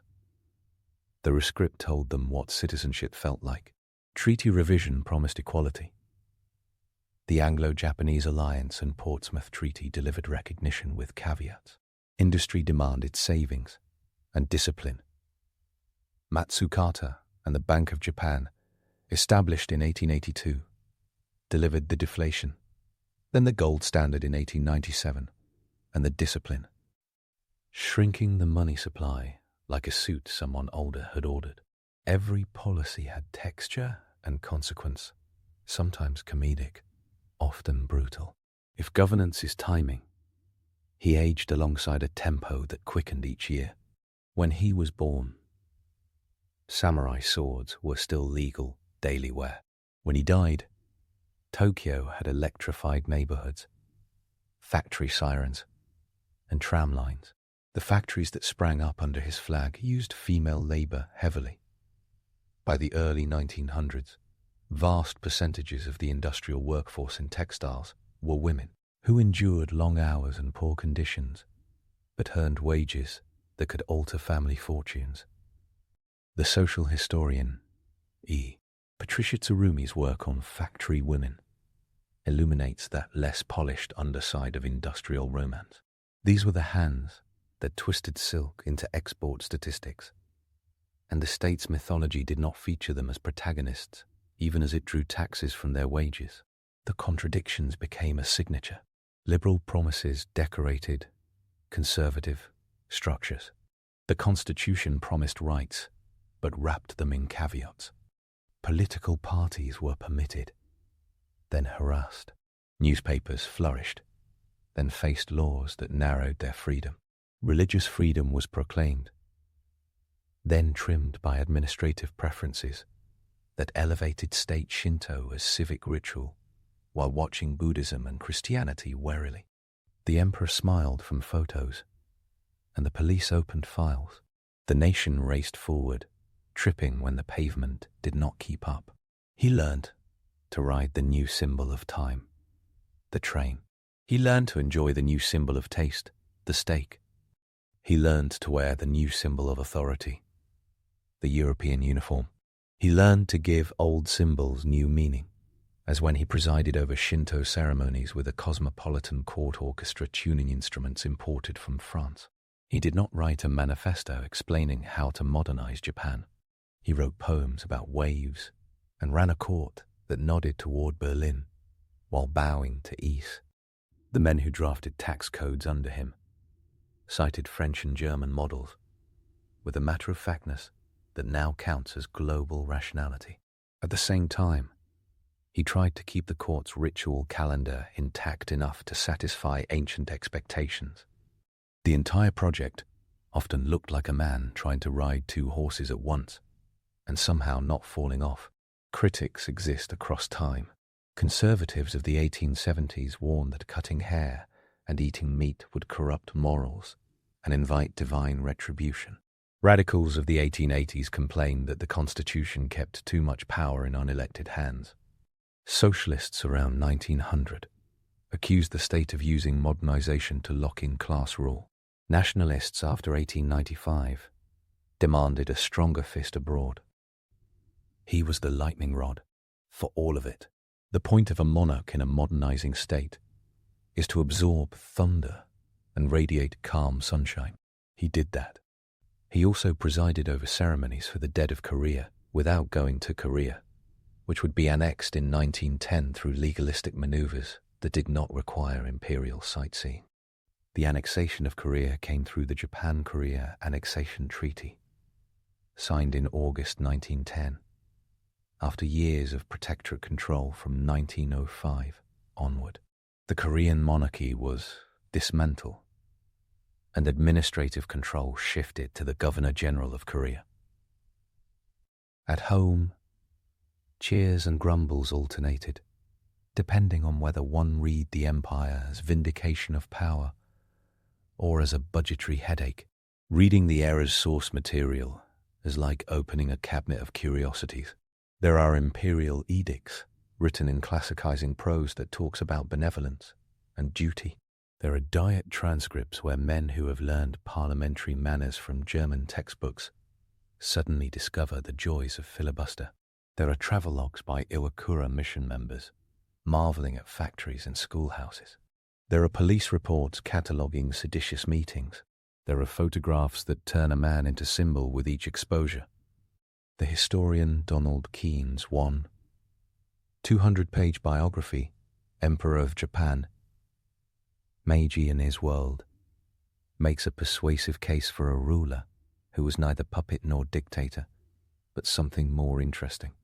A constitutional monarch whose image work made policy possible. One short example distills the dynamic. On a chilly day in 1872, he rode the new train. Railway officials had agonized over everything: the timetable, the seating, the curtains, the course of the track through low, flat country. The moment the train moved, a crowd cheered and craned to see the emperor behind glass. He waved, a small gesture from a young man surrounded by men who had been to Manchester and London. It was theatre and policy simultaneously. When the cars rolled past paddy fields and fishermen, it was a demonstration not only of technology, but also of whom this technology served. It serves that him, the wave said. It serves that state. It serves that idea. The locomotive screamed, and a country blessed by rice and burdened by inertia started to move.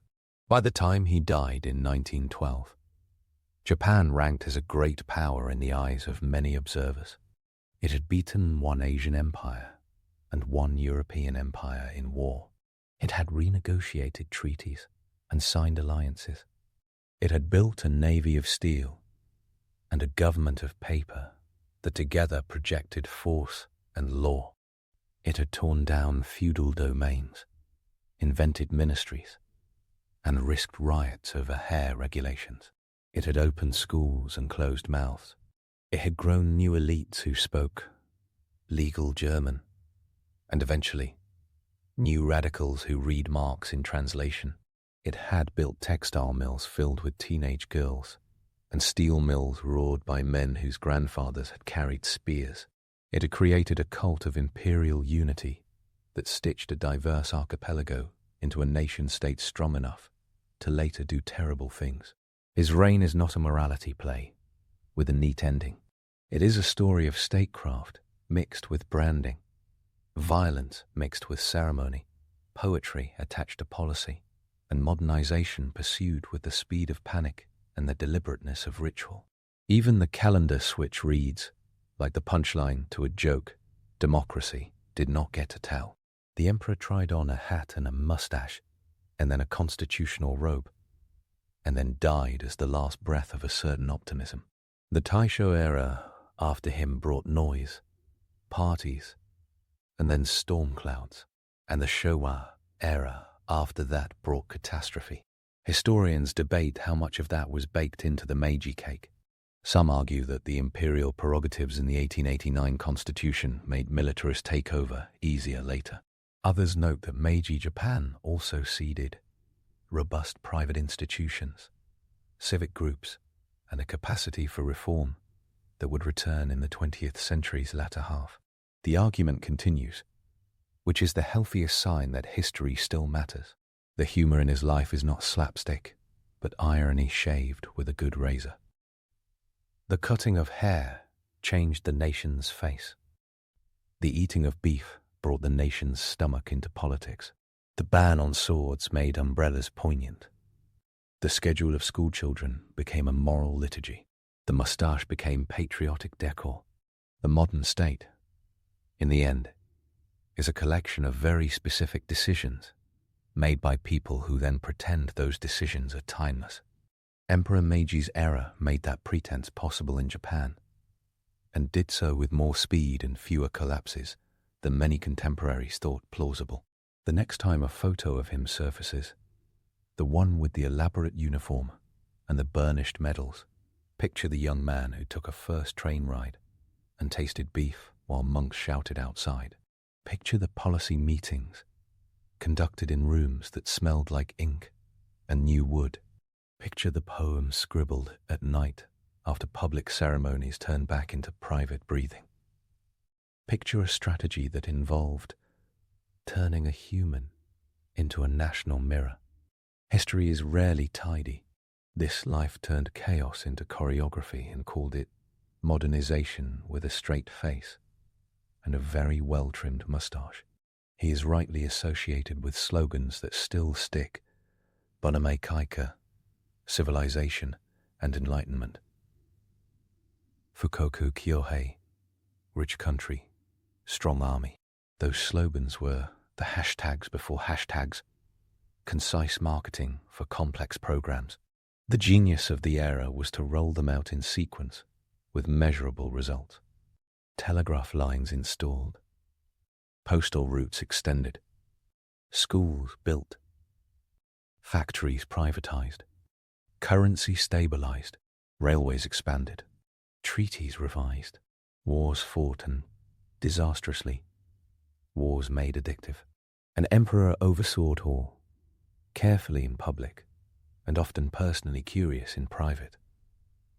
Absorbing outrage in the early 1870s about hair and food, then presiding over cheers in 1905 and riots a week later.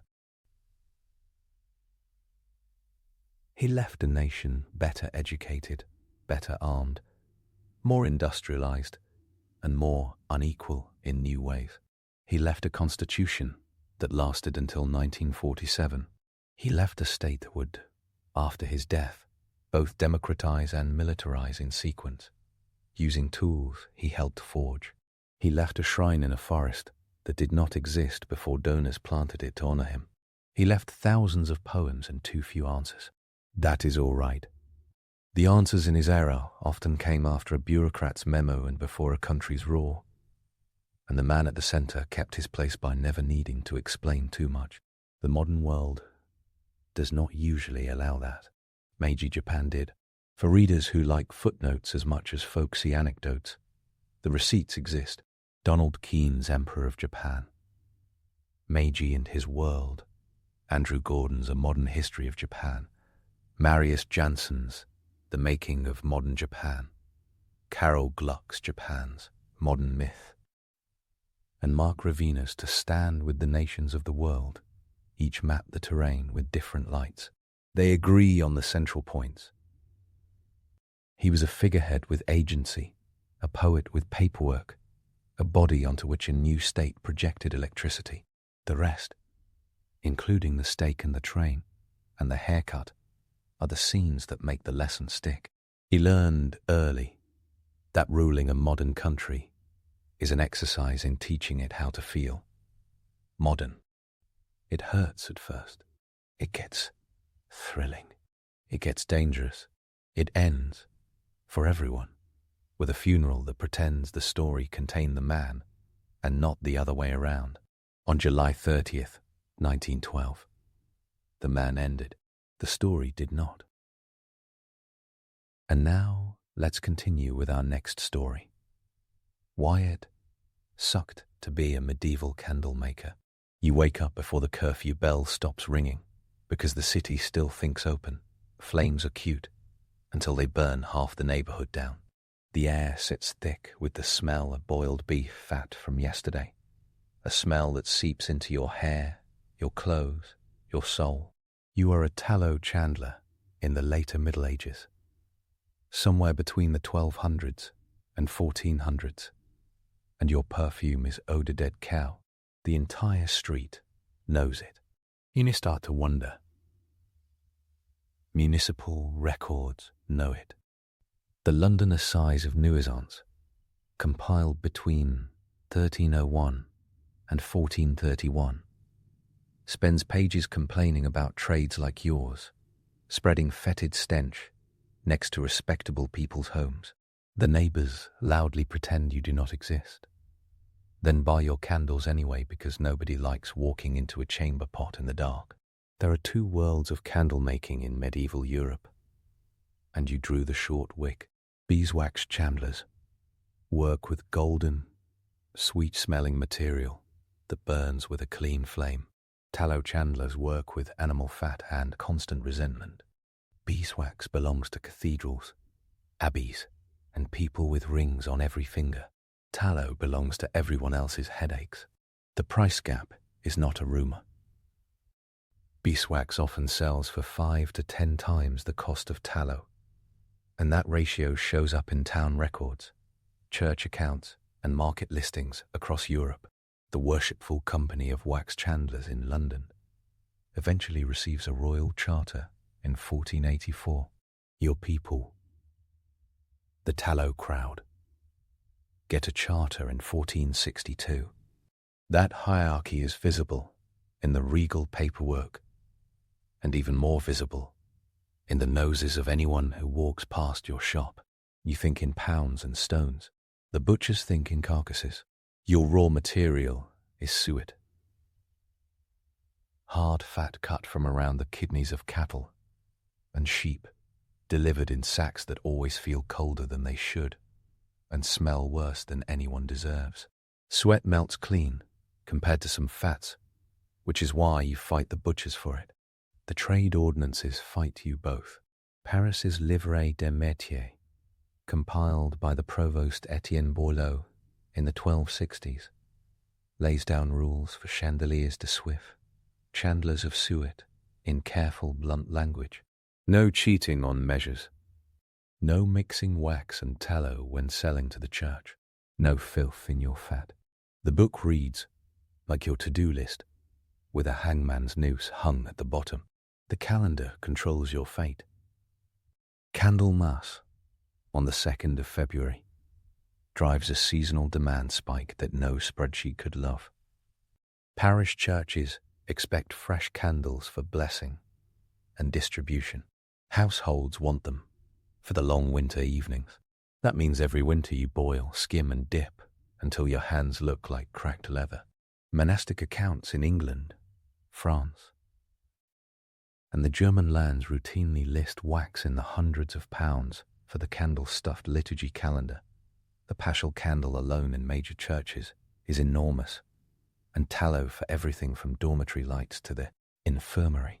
The sheer volume is sobering. Wax flows along Baltic trade routes from places like Riga and Novgorod through Hanseatic merchants, a constant reminder that huge blocks of honey-scented wealth move by ship while you drag greasy barrels through icy mud. But wait, there is a treat. Your raw material arrives freshest near Martinmas, the 11th of November, when animals are slaughtered for winter.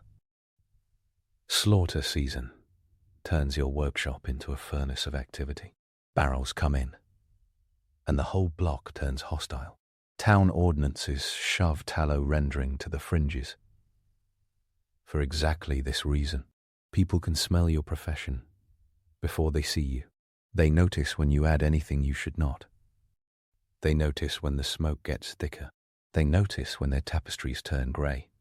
Rendering suet is the polite phrase. The real day-to-day is a cauldron suspended over a fire, stirred with a stick as long as your arm. Melting points do not care about your feelings. Beef tallow softens around 40 to 45 degrees Celsius and fully melts in the 48 to 50 degrees Celsius range. Too hot, and it smokes and stinks up the alley more than usual. Too cool, and it won't bend around a wick. So you tend the fire carefully while the fat breaks down into liquid and crackling bits. You skim. You strain through cloth. You add brine to settle impurities. You boil again. The smell is not simple. It's sweetish at the start, then sour, then a heavy note that sits somewhere between leather and yesterday's stew. Summer heat turns it into a heady perfume of regret and insects. But winter's the busy season, so you mostly live in the steam. The wick is your second battlefield. Cotton is rare and imported. You prefer flax tow or hemp, twisted into cords, thick enough to carry a flame. The trick is control. Medieval wicks don't curl into the flame and self-trim the way modern plaited wicks do. Those self-consuming wicks become common centuries later. In your world, the wick stands there like a little spear of fibre demanding attention. That's why snuffers and wick trimmers sit in so many households and on church altars. Everyone lives with the annoying habit of candles to mushroom into smoky blobs, unless someone with steady fingers maintains them. Dipping comes next. The romance ends immediately. Imagine tying dozens of wicks to a rod, lowering them into hot tallow, lifting them out, hanging them on a rack to harden, then repeating the whole ritual so many times that your shoulder becomes a geography lesson in pain. Each dip adds a whisper of thickness that you can feel with your thumb and forefinger. The rhythm is relentless and brittle. Too slow in cold air, and the tallow cracks. Too quick, and you get uneven bulges, dripping blob monsters that look cheap and burn worse. That steady finish you want. The one that makes a candle worth a coin rather than a laughable lump. Takes hours. The hypocritical part is the demand for clean burning, in laws and guild rules, written by people who will never come near your cauldron. The Paris ordinances spell it out. The London regulations agree. Quality standards counts the drips and smoke that your trade literally cannot avoid. Moulded candles make an appearance by the 15th century in more prosperous shops, using tin or bronze moulds that can turn out uniform cylinders faster than dipping. They are not a magical solution. Metal moulds cost real money. Tin and pewter are not cheap. The alloys sometimes carry lead, which sneaks into your life like a bully in a feathered cap. The moulds still require clean, well-rendered tallow or beeswax, and they still require wicks that behave. They also brand the result with guild marks or maker's signs, because the city wants to know whose candle blackened the mayor's ceiling. The worshipful company of tallow chandlers eventually polices the branding like their lives depend on it. In a sense, they do. Fuel risk turns your shop into the medieval equivalent of an insurance nightmare. A cauldron of hot fat and open flames lives next to bundles of dried wick, wooden drying racks, rush baskets, and thatched roofs above your neighbour's head.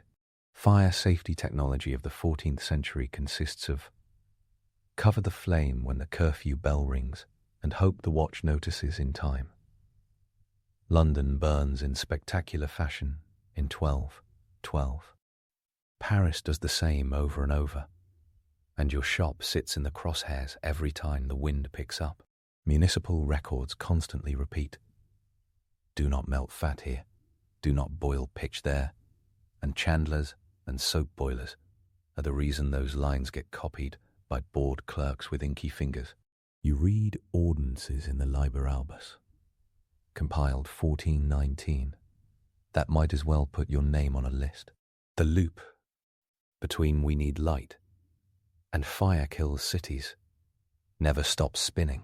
Now, the status game. Beeswax chandlers cultivate an image almost as carefully as they cultivate wax. Wax is harvested from the combs after honey extraction. It smells like summer.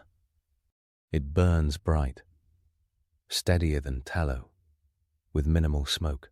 Every altar expects pure beeswax, a symbolic rule repeated in liturgical guides and monastic statutes. Medieval churchmen write about beeswax as a symbol of purity, and they mean it. That pious symbolism becomes regulatory muscle. Getting caught mixing tallow into church wax can cost a chandler money and reputation. It is not a small matter. Clerical accounts and guild records call out impurities with an almost literary level of scorn. You, a tallow chandler, watch those accounts with teeth clenched because the wax people get the contracts that can set someone up for life. You handle suet and smoke. They deliver 12-inch wax tapers to the choir and get paid in silver. But then, the economy plays its own trick. The labourers who pay you in pennies for short tallow dips keep your doors open in a way cathedrals never will. Every household needs cheap light for maybe an hour or two in the evening. Your candles keep mothers from stumbling over sleeping children. They keep scribes copying charters in town halls after dusk. They keep brewers checking their vats, midwives checking faces, guards watching gates.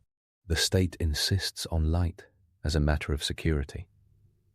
England's Statute of Winchester in 1285 orders village watch and curfew, and by implication, someone needs to see what they're doing.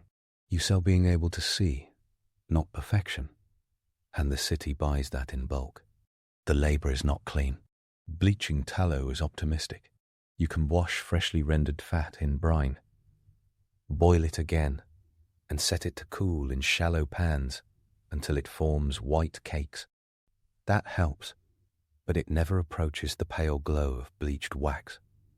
Wax bleaching grounds exist in big cities in the later Middle Ages.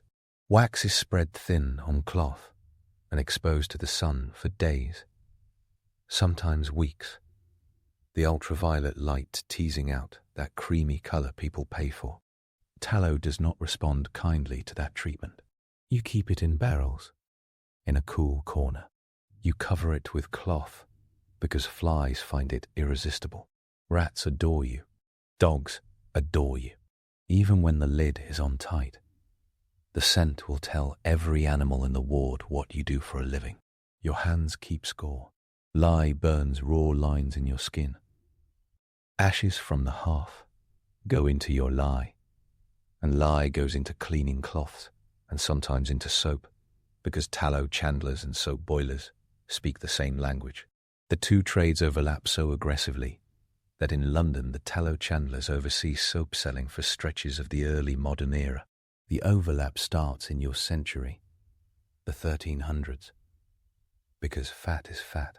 Soap making smells like tallow plus caustic ash and yields a product that rips grease from wool and also strips your fingerprints.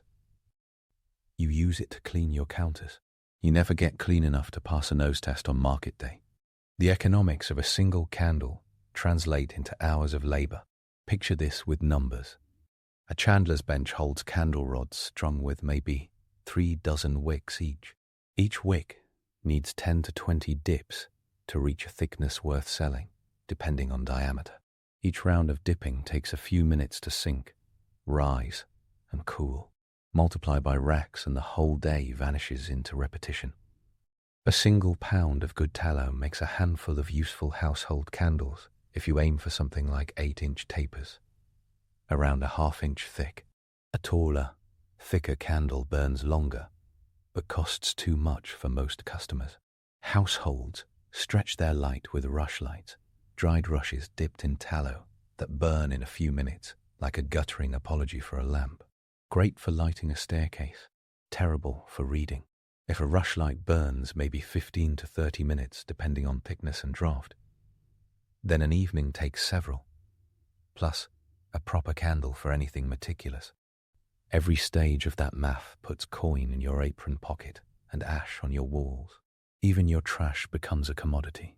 The brown scum skimmed off a rendering vat can go into the cheapest lamps or be sold to someone who thinks it can still burn. You pack scraps and stubs into boxes because customers happily buy end lights, discounted, the medieval version of outlet pricing. Some guild rules in cities like Paris and London regulate the resale of stubs because fraud lives in the margins. If someone pads a roll of pound candles with hollow centers to cheat the scale, a city official with a set of standard weights is supposed to catch it. The inspection system is not always kind. Official weights sometimes sit, chained to a column in the market hall, with all the smug authority of a stone saint. You get called over. Your candles get weighed. You live with the fear of a fine that wipes out last week's profits, because the clerk claims your pound is light by a half ounce. The church keeps you in business and keeps your value limited at the same time. It needs astronomical quantities of wax. It needs tallow for the quotidian things, like dormitory lamps. It wants nothing to do with your smell in the sacred spaces. Every time a priest lifts a beeswax taper and intones a chant, a chandler with a fat vat recognizes the line he cannot cross. Sacramental purity turns into market segmentation. The worst part is that religious symbolism bleeds into everyday snobbery. Wealthy households use beeswax in their great halls and tallow in the kitchens. Household accounts from England in the 15th century brag about wax lights for guests the way modern people brag about a designer sofa. Tallow remains in the parts of the house that do not receive visitors because smoke marks on the whitewashed walls are embarrassing even when everyone pretends not to notice. Then plague and famine twist the story. The Great Famine of 1315 to 1317 kills cattle, thins herds, and makes suet more expensive. The Black Death that sweeps in. 1348, 1350 wrecks, labour markets and tastes alike. Processions and funerals mean more candles burned in church, more wax moved across trade routes, and more tallow snapped up for everything else.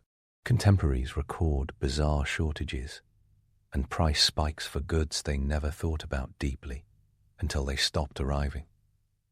You feel the whip of those market winds directly. Some weeks you cannot get enough suet. Some weeks you cannot sell everything you produce because the poor are too hungry to care about light at dinner. Then Lent arrives and the butcher's business slows because meat is off the menu and your supply chain slows with it. That pattern repeats every year with a brutality that would make an economist weep.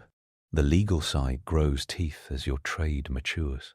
In London, the tallow chandlers and wax chandlers both grow into companies with halls, livery colours, and the kind of ward politics that let their wardens sit on city committees. The tallow chandlers' royal charter under Edward Iveth in 1462 is not window dressing. It gives the company power to search, to seize defective goods, and to regulate apprentices. It tells the city that your trade matters enough to be policed by its own elders. The wax chandler's charter under Richard III in 1484 does the same for the fancy end of the market. Those charters bring social capital, and social capital puts money in someone's pocket. If you can make it into the livery company and pay your dues, you stand in a church on feast days wearing your company's colours, proud and smelly, but respectable. Workshops hold little rituals that never make it into charters. You detangle wicks in the morning because the fibre likes to snarl itself into knots. You keep a bucket of water in arm's reach for obvious reasons. You watch smoke patterns on the workshop ceiling like a fortune teller reading tea leaves. You test new renderings by rolling a small taper and burning it in a dark corner. A good candle burns with a steady flame and a thin blue edge. A bad one spits and puddles. Spitting means water in the mix, which means you did not render thoroughly enough, or someone sold you wet suet to pad the weight. You shout inwardly, because outward shouting at suppliers risks getting cut off entirely. Candles measure time as well as light. You live with the ghost of King Alfred the Great, the 9th century monarch, whose biographer Asser describes candles marked to count the hours. That story lives forever in English law. Medieval monasteries divide the day into canonical hours. Bells still rule, but candles serve as backup in winter when the sun refuses to cooperate. Guild meetings scheduled at one candle's length of time feel real and specific when you are the person who knows exactly how inconsistent that measure can be in a drafty hall. The shop inventory never stays serene. Summer heat slumps tallow into ridges even on a sturdy candle. It bleeds oil onto shelves. The smell of rancidity grows sharper as fatty acids break down into aldehydes that liars swear they cannot detect. Your nose evolves into a lie detector. Customers claim they do not mind tallow smoke, yet move to the far side of the room during a test burn. You start storing your finished candles in cool stone cellars, layered in straw to keep them straight. You put the best stock aside for wealthier customers who will pay for the smoother finish. Your pricing ladder grows steeper. Rushlights at the bottom, small dips for ordinary folk, thick household tapers for the comfortable fancy sets, for the merchants who sit on the city council. The wax people have their own ladder that starts where yours tops out. Tools feel like friends and enemies. The dipping frame creaks like an old horse. The cutting blade shows its edge under a film of fat, no matter how often you clean it. The measuring rods, marked for length like 8 inches or 12 inches, decide your day because people want predictable sizes. In France and England, that's often a pound of candles, sold as a bundle, with each candle expected to weigh a fraction that makes the math work. If a bundle says it's £1, Someone in an office expects it to be £1 to the ounce. You keep a set of weights hidden in a drawer and check yourself against them like a thief who wants to stay honest. Diaspora of smell follows you home. Your spouse smells like it. Your children smell like it. Your dog smells like it and thinks it is the best thing that ever happened. You become a walking cautionary tale in the sermons of fastidious friars who claim that the city's fouler trades mirror the foulness of the soul. You roll your eyes in secret and keep a list of those friars who visit good houses lit by wax paid for by the poor. Hypocrisy glows brighter than beeswax. It still fascinates you to watch a candle you made doing its job in public. A long tallow candle on a wall bracket in the town hall throws just enough light to catch names on parchment. A row of beeswax tapers burning in the nave reflects off gold leaf so powerfully that the saints look animate. People complain about the smoke staining the vaults, but they also stare at that dancing line of fire the way people later sit, hypnotized by a television. A room lit by dozens of tapers feels alive, even in your own shop on a winter afternoon. When you hang a dozen fresh dips and let them dry, the pale forest of slowly cooling cylinders looks like a little miracle, one you had to bully into existence. But the bell keeps ringing. Curfew means candles out, shutters up, ladders brought in, embers banked under ash. The word curfew literally comes from kufufu, cover the fire. Municipal law has a sense of humor when it applies that rule to someone whose entire living is molten fat plus flame. A city watchman comes by with a lantern capped in horn and looks for exposed light. You learn to respect him and also to resent him with every scold. The watch uses lanterns that shelter the flame. You sell them the candles that go inside, and they still tut about the risk. Long-term wear on the body lingers in the ledger of your bones. Chronic heat exposure, smoke in the lungs, low-level caustic burns from lye and ash, and the constant strain of hauling barrels and lifting racks create a kind of patient pain that finds you even on feast days. Hands never fully warm up in January. Shoulders never fully relax in June. If this sounds dramatic, parchment is littered with oblique confirmation. Apprenticeship contracts in craft guilds specify terms because the work is hard enough to scare boys into running home on day 3. Families negotiate apprenticeships for 7 to 10 years in some trades because it takes that long to learn and grow the proper scar tissue. The trade network tying your ugly fat to someone else's beautiful candlelit dinner table stretches farther than your street. Baltic wax shipments flow through Lübeck, Gdańsk, and Riga to London and Bruges. English wool moves the other way. Hanseatic merchants compile balances of trade that include honey and wax, and those accounts chime with your shop's reality. Beeswax in your city is often foreign. Tallow is local, direct from the neighborhood, butcher, or nearby villages. Europa is older than the word supply chain, but the function is already there, complete with choke points and shocks. Some little advantages exist if you know where to look. People like novelty. You experiment with scent, sneaking in dried rosemary or bay leaves near the wick for rich customers who want something pleasant. The experiment goes badly as often as it goes well. But occasionally the smell masks the tallow with something herbal enough to pass. You make nightlights for infants by embedding a wick in a shallow dish of congealed tallow that sits safe and low. You twist wicks into thicker cords for torches that burn smoky enough to warn neighbors of an arrival before anyone knocks. You rent out giant candles for funerals because people rent everything, and the dead only need symbolic light for a few hours. This tiny inventory creativity turns a small shop into a stable livelihood, and stable looks like luxury when famine knocks. There is nothing quaint about the stink-based zoning that pushes your shop toward the edge of town, but the edges of medieval towns can feel like cooperatives of outcasts who secretly run everything vital.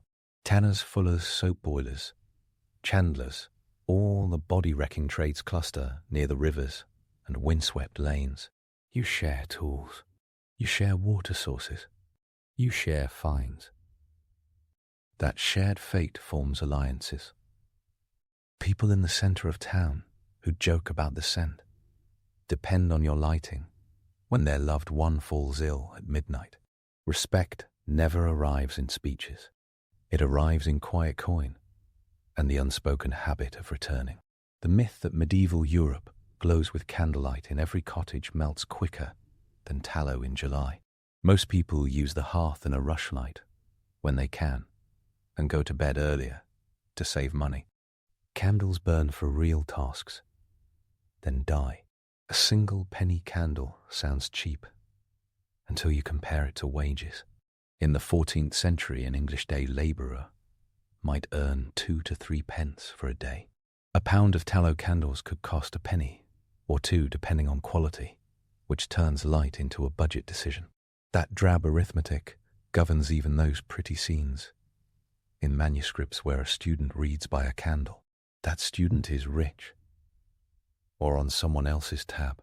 The cathedral still dominates your skyline and your seasonal cycle. Easter demands ritual fires and a Paschal candle, so huge it requires its own specialized candle stand. Candlemas feeds the thrill of processions lit by dozens of wax tapers. Those feast days ripple through your shop and every shop around it.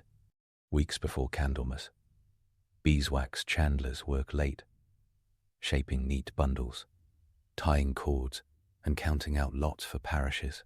You see the orders flare up and feel the anxiety of missing out. You sell a lot of tallow that week anyway, because households do a deep winter clean and prepare for visitors. You finish each day like someone who ran up a hill in wooden shoes. Distance from modern life sharpens one specific irony until it sparkles. You are a professional who lives in fear of your own product. Your workshop is the risk. Your stock is the risk. Your stove is the risk. Municipal scribes capture that fear in ordinances copied and recopied, year after year, decade after decade, as if repetition could control combustion. The Latin phrasing remains monk calm. The lived experience reads like a fire hazard pamphlet written by a person shaking their head. Even the language around you announces your trade. The word chandler grows into chandlery, which eventually becomes the ship's supply shop where rope, tar, and, yes, candles get sold. That transformation arrives later, but the seed is visible in your century as coastal cities fold your products into maritime life. Harbour masters list candles among the stores of ships because even the sea needs light after sunset. If the ship devours your tallow because an accident ruins the lamp oil, that fact might make it to a port ledger. Your world is piles of mundane entries with dramatic human consequences tucked out of sight. When you look at the wax chandlers strutting into church in their gowns on feast days, the jealousy itches. They smell like honey, and you smell like work. The gap between those two sort of lights feels almost theological, but you do not trade places. Their market is narrower and less forgiving. Rules pin them to the altar and the fancy table. You keep the baker at his bench a little longer on winter afternoons. You keep the night watch walking. You keep someone comfortable reading a letter from a son 2 shires away. That usefulness mutters instead of sings, but it mutters everywhere. You can pick out your product from across a hall. Tallow burns with a yellowish flame that throws soft shadows and sediment. You know that a draft will set it to flicker like a nervous actor. Beeswax burns steadier, brighter, and leaves barely any residue if the wick is good. That visual difference gets noticed in law and theology and reputation. But in a tavern, nobody cares. Light is light until it isn't, and a spilled drink can drown anyone's candle. You bring spares in a little box, and people slip you coin with that grateful guilt that feels better than a noble's applause. The city loves to bless and curse you simultaneously. It grants you guild courts and searches and the authority to train apprentices. It fines you for stench and smoke. It relies on you during night watch and then blames you for scorched beams. It needs your product to display power. Rows of torches and candles in civic ceremonies, and then pretends it doesn't know you at dinner. Medieval politics performed that dance for every craft. But yours stands in metaphorical floodlights because flames are not subtle. Sources haunt your workbench. The Livre des Métiers by Boileau tells you what the Paris authorities expect you to do and not do around 1268. The London Assize of Nuisance records complaints, disputes and rulings about fat melting, fire risks, and smells starting in 1301. The Liber Albus signs you up for good behaviour in 1419, smiling like a saint, while it gently threatens fines.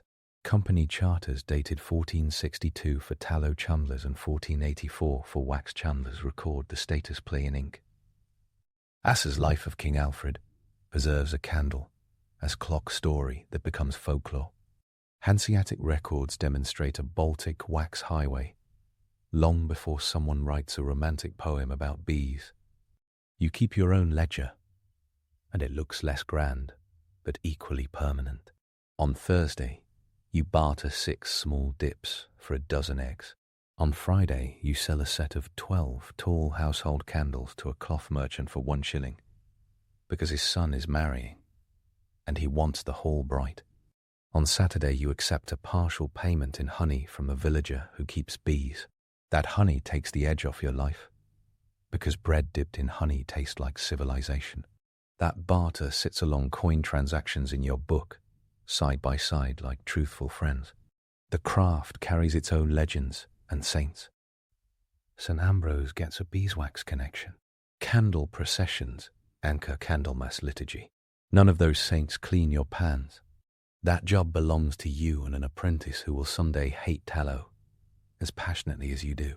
Apprentice life in your shop involves stoking fires, cutting wicks, stirring vats, and learning to keep fingers out of hot fat. Your apprentice lives in your house, bound by a contract that could be read out loud in a guild court. That contract states behaviors and punishments with simple precision. No marriage, no gambling debts, no night wandering. The city worries about apprentices the way modern cities worry about teenagers with scooters. You hold 2 contradictory truths together without flinching. Medieval life is not a candlelit fantasy. It is a world that hates darkness and cannot defeat it cheaply. Your trade is not glamorous. It is essential anyway. Your street may be called Stinking Lane in one city and Soot Lane in another. Medieval people record those names in maps and rentals with a frankness that feels modern. The same people write you into their wills, leaving coins for a procession of candles to light their souls, to rest. £7 of wax for this, £2 for that, a dozen tallow lights to burn around the beer. The number of lights speaks a language that the poor speak softly and the rich shout. If you walk into a cathedral during a feast, the wax chandler's work swallows the space in golden glow. The soot clinging to the vaults, though, whispers your name. Most of the year, the world runs on your end of the business. Your candles sputter when a door opens. They set a jug to gleam on a trestle table. They let a midwife see a new face. They let a scribe finish a copy of a charter that will be quoted for centuries. They stain hands and hair and ceiling beams and tax rolls. They run the risk and earn the coin and choke the air and make winter survivable. The Middle Ages love rules almost as much as they love pageantry. Candle rules look silly on parchment and deadly serious in real life. Measure exactly. Don't substitute. Don't store rancid fat near a neighbour's wall. Don't melt tallow in a busy lane. Don't defraud. A church altar with tallow blended into wax. Don't burn the ward down. The combination of moralizing and practical instruction reads like a cross between a sermon and a checklist. You perform both parts. You carry coin to the guild hall to pay your quarterage and carry a bucket of water back to your hearth to prevent disaster. Physical exhaustion becomes memory like a callus. Years later, your hands know every step, even when your head forgets. The muscle memory survives better than records sometimes. But some records glow. You pick up an old statute about the wax trade and see your rival's reflection. You pick up a trade ordinance against stinking vats and see your own. Those pages teach you that your trade stamped itself into the city's bones as thoroughly as any church spire. Even your language shapes the future. Chandler survives into modern English jobs that have nothing to do with candles, because a profession that handled supplies for houses and ships started with yours. The metaphor of light transforms into the metaphor of keeping things running. That persistence earns a smile on days when your shop smells less like disaster and more like warm bread, because someone down the lane finally started baking. The job sucks in ways no romance can tidy up. It hurts the nose, the joints, the eyes, the reputation.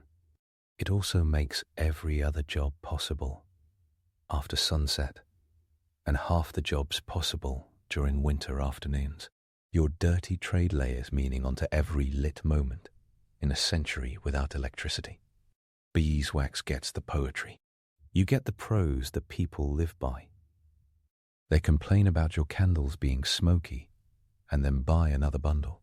They complain about smell and then bring a jug to barter for end lights. They elevate bees, and you silently bless sheep and cattle because they are the reason any of this works. That is the final twist, hidden in all the wax and tallow. You sell civilization's most minimal convenience. A few extra hours of functional sight, and the city acts like that convenience.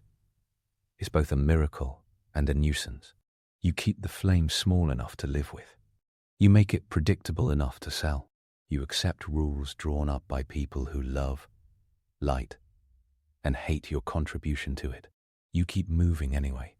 The hands on your guild seal grip. A candle, upright. The Latin motto blames no one and blesses nothing. The seal, the charter, the ordinances, the smell, the burn marks, the stubs in a box, ready for resale, and the soft yellow glow of a taper that finally burns exactly right all say the same thing. Your job is ugly. Your job is beautiful. Your job is medieval life, lit from the inside out by animal fat and stubbornness. Our journey through history continues with the cultural renaissance of the Tang Dynasty, artistic flourishing. The Tang cultural renaissance does not open like a Confucian lecture. It walks in like a parade at Shenzhen's West Market, loud, fragrant, and cosmopolitan to the point of whiplash. Spices from Persia drift past stalls, stacked with silk the color of peacock throats. A woman in a Central Asian jacket, hair piled high and pinned with a gold phoenix, strolls by with a pearls and pippa combo that looks suspiciously like a music video prop. Drums thump. A dancer spins the famous Sogdian whirl, skirt flaring like a storm cloud. A camel figurine glazed in swaggering three-color sansai stares out from a shop window, nose in the air, as if it knows it will end up in the tomb of someone important. It is the mid-8th century, the Kaiyuan and Tianbao reigns of Emperor Xuanzong, and the capital is a cultural server farm with no downtime. No big deal, just the largest planned city on Earth at the time. Chang'an stretches roughly 9.7 kilometers east to west and 8.6 kilometers north to south inside its walls, a geometric leviathan of about 84 square kilometers, divided into 108 residential wards with 2 giant, regulated markets. Population estimates hover between 800,000 and over 1 million inside the walls. More if the booming suburbs are counted. As recorded in the new book of Tang, even the markets run on a bell and drum schedule. Curfew falls, gates close, and nightly patrols sweep the streets like a municipal mic drop. By day, it is a world bazaar. By night, the city tightens into a grid of lantern-lit courtyards, strings of zither music slipping over walls like perfume. The old myth prefers a Tang that is purely Chinese, sealed under a glass dome of classical aesthetics. The material record laughs and invites a full tour. The Nestorian Stello of 781 stands in Xi'an, carved in Chinese and Syriac, calmly remembering how a monk named Alopan showed up in 635 under Emperor Taizong with texts from Syria. Zoroastrians maintained fire temples. Manichaeans are there, whispering their dualist gospel. An early mosque community practices in the capital. Later tradition dates the Great Mosque of Xi'an to 742, although most surviving buildings are Ming, proving the longevity of the route, not the exact year. Persian and Sogdian merchants write their names into contracts with the steady hand of men who expect a stable profit margin. Buddhism flows through it all, like a second great canal. Temples, translations, and cave murals, from Dunhuang to Luoyang. The usual starting point moves backwards. How did Tang build this cultural engine? The short answer is a power move after centuries of disunion. The long answer sounds like infrastructure and swagger. The Sui Dynasty, 581-618, reunites the realm, upgrades canals, refits bureaucracy. The Tang Dynasty takes the baton in 600 and 618, with founders who bring cavalry tactics to government and make policy with the efficiency of seasoned warlords suddenly in charge of peacetime. Emperor Taizong, 626-649, trades the battlefield for a think tank, inviting scholars to argue policy in his court and turning Chang'an into a city of copyists and courtiers.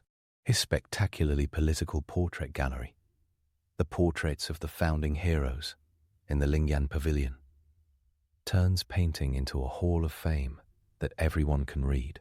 Meritocracy gets a marketing department. By the early 8th century, the cultural machine runs on caffeine and salary lines. The Hanlin Academy becomes the imperial brain trust, ghostwriting edicts and polishing prose. The examination system, patched together in earlier dynasties, now truly bites. Verse composition becomes the gatekeeper skill. A regulated poem, Lu Shi, can make or break a career. By conservative count, somewhere around 6,000 to 7,000 men will snag the coveted Jinshi degree over nearly 3 centuries, a small, glittering cohort in a population of tens of millions. According to biographies compiled in the old and new books of Tang, some years see a handful of new Jinshi, others inflate toward a few dozen. The numbers never feel like mass admissions. Talent bottlenecks into art. Poetry becomes linked in. The looped tie, the blue check. Now the punchline. A culture that looks elite on its face turns street level through replication.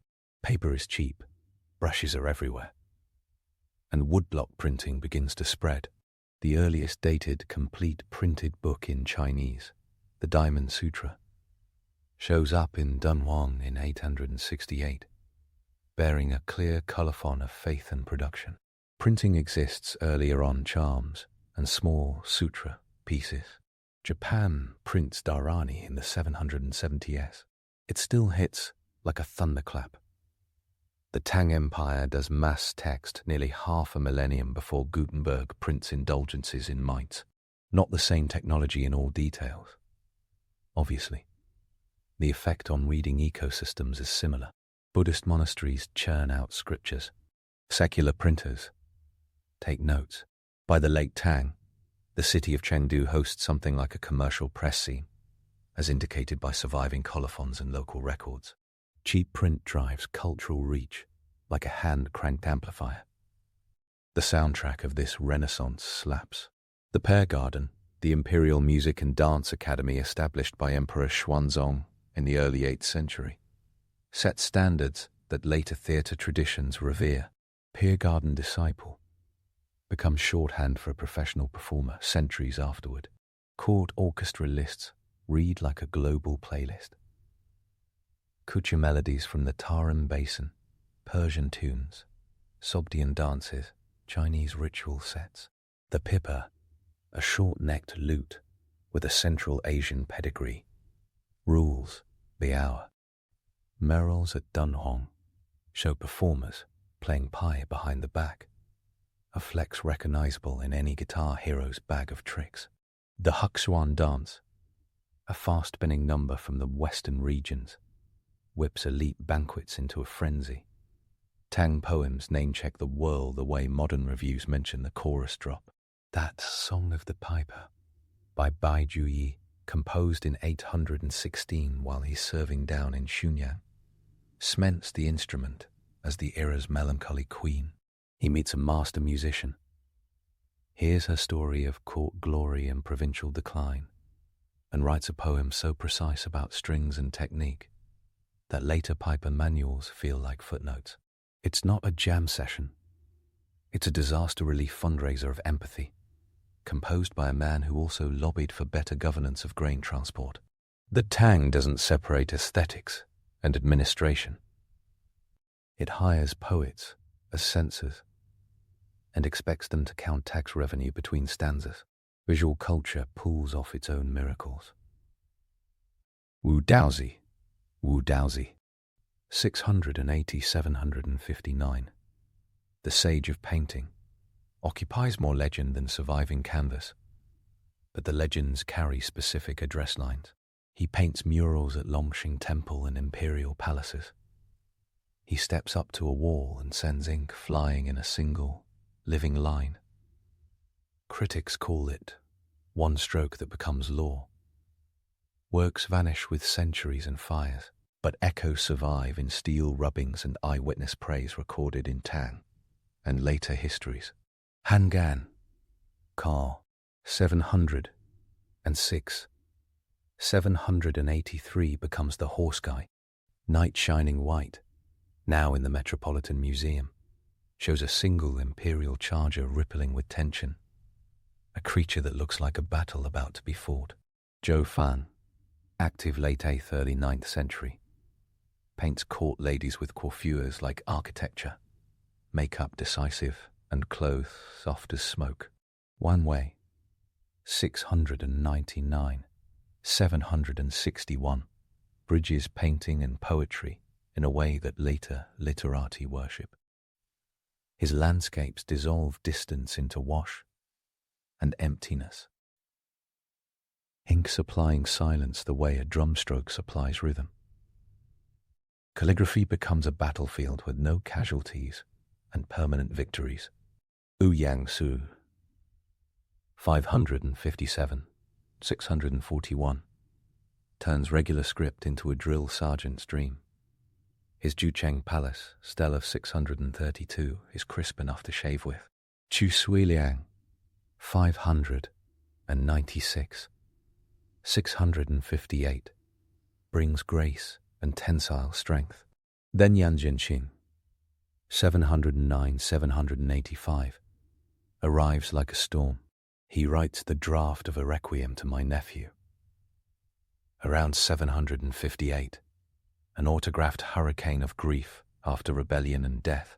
The strokes thicken and falter. Ink storms and dries mid-character. Scholarship centuries later recognizes it as a draft, a first attempt preserved for the power of it. Liu Gongquan, 778-865, follows with a lean, upright style that later critics call sinews of iron, bones of bronze. On the wild side, Jiangsu, early mid-8th century, reels through the court with unbound hair and a wine-drenched brush. A cursive master whose lines dash like cavalry. Monks carve the Dharma into stone. Steles preserve the hand. No one needs a signature when the style is its own fingerprint. Sculpture scales up its ambitions. At the Longmen grottos near Luoyang, work continues into the Tang with a flourish. The Fengxian temple's monumental Vairocana Buddha, about 17 meters high, carved around 675. 676 under Emperor Gaozong, and the formidable Wu Zetian sits with a calm that absorbs eras of politics. In Dunhuang's Mogao caves, donors paint their hope onto walls. Processions of musicians, clouds of asaras, entire sutras in vivid pictorial sequences. Caves, numbered into the hundreds, accumulate around the 7th to 9th centuries. Then a curator's nightmare becomes an archaeologist's fantasy. Sometime around 1000, Cave 17 gets sealed. A stash of tens of thousands of manuscripts, Chinese, Tibetan, Sanskrit, Sogdian, and more, waiting in the desert. When it opens in 1900, the timeline of global printing and storytelling shifts. The cache includes the 868 Diamond Sutra and Bianwen, transformation texts that turn Buddhist sermons into dramatic narratives with prose, verse, and stage directions that feel like the DNA of later Chinese drama. Ceramics develop a dual personality: practical mastery and burial bling. The court and temples use Yue Celadon, glazed the color of lake water under rain, and the nearly translucent white wares from Xing kilns, praised in Tang texts for their brightness. Those white as snow, thin as paper, clichés exist for a reason. At the same time, tombs fill with Sanskai glaze entrance haven merchants with carefully carved beards, civil officials with stiff beards and stiffer hats.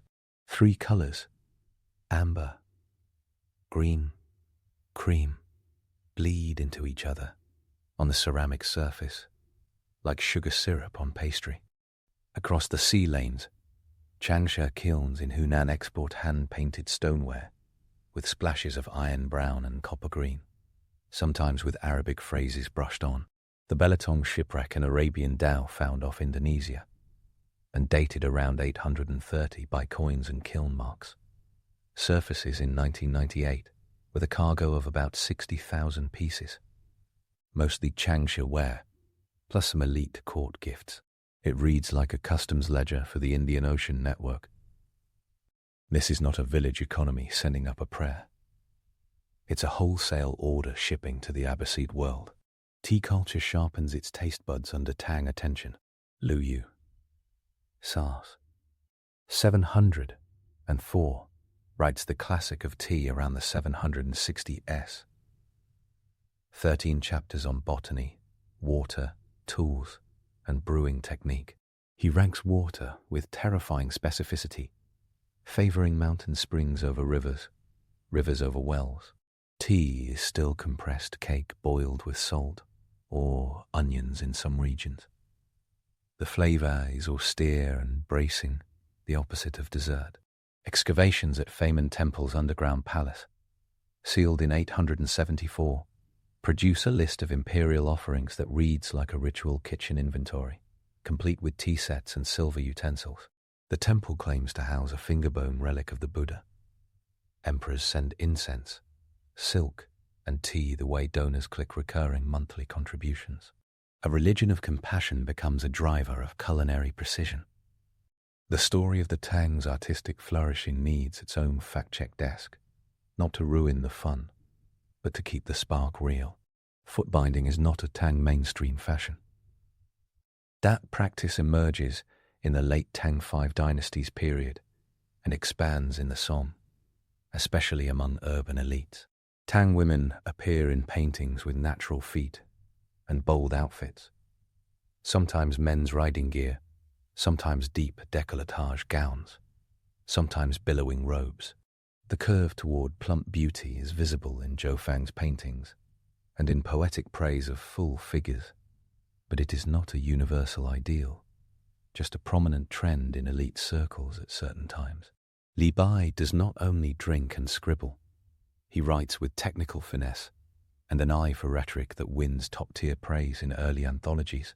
The paper mill secrets captured at the Battle of Talas in 751 inches story contains a kernel and a myth.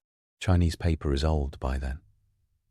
The battle does coincide with prisoners of war moving expertise west, and after the mid-8th century paper use expands across the Islamic world in spectacular fashion. But the line from battlefield to book is not a straight arrow.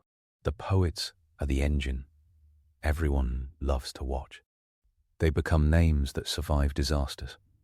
Li Bai, 701, 762, probably born in Central Asia near Suyab and raised in Sichuan, floats through the records like a comet with a guest pass. He serves briefly at court in 742, rubs shoulders with the Hanlin Academy, writes praise about imperial grandeur and mountains, gets tangled in politics, then wanders the empire, turning wine and landscape into metaphor. Du Fu, 712, 770, from a gentry family in Hunan, experiences the Anlushan rebellion up close, watches famine and war grind the country, and earns the epithet poet-historian. Wang Wei, painter and Buddhist, composes landscapes the size of thumbnail moons. Bai Juyi, 772, 846. Official and critic, writes clear, populist lines people memorize easily. The later anthology Complete Tang Poems, compiled in the early 18th century, lists 48,900 poems by over 2,200 poets. The number is ridiculous and instructive, even if curation centuries later is uneven. The volume speaks. There is no clean golden age arc in the Tang. The dynasty erupts in brilliance and stumbles on its own weight. The Anlushan rebellion detonates in 755, splits the empire for nearly 8 years, and bleeds a civilization that had been throwing banquets like it had solved history. Du Fu writes, Spring View, in 757, naming ruined capitals and counting broken homes. Aristocrats flee, farmers starve, and the court evacuates Chang'an. The shock breaks the old noble clan's iron grip on office and widens channels for new gentry. Examinations matter even more. Printing and regional cultures sprout like weeds in cracks. The emperor most associated with glitter and music, Xuanzong, ends his reign with tragedy. Bai Juyi's Song of Everlasting Sorrow, written in 806, memorializes that fall through the love story of Xuanzong and Yang Guifei.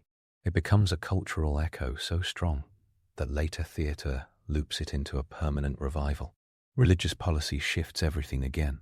In 845, Emperor Wuzong launches the Huqiang suppression of Buddhism, closing or confiscating thousands of monasteries and removing hundreds of thousands of monks and nuns from the registries back into secular life.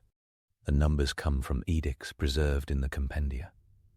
The exact totals vary, but the scale is obvious. The motives are a cocktail of Taoist zeal, fiscal hunger, and political control. The immediate effect feels catastrophic. Long-term, Buddhism adapts.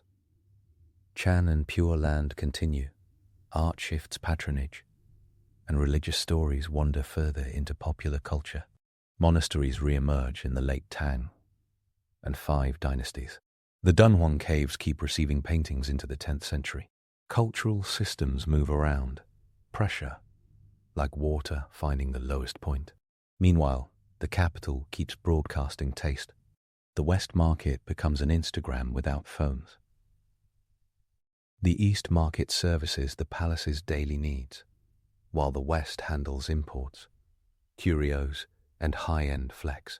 The entertainment ward called Pingkang evolves into the capital's performance district. Courtesans, Meiji, hosting gatherings where poems and songs circulate like currency. Xue Tao, c. 768-832, in Chengdu crafts her own paper, writes dense, sly poems, and becomes a cultural brand who lives beyond a single patron. Yu Xuanji, 840-871, a Taoist priestess and poet, flips gender expectations in verse, and dies young, later legends leaning into scandal because the works are fierce. The Tang cultural sphere makes space for women's voices, not at scale or equality, but enough to leave a footprint. It matters.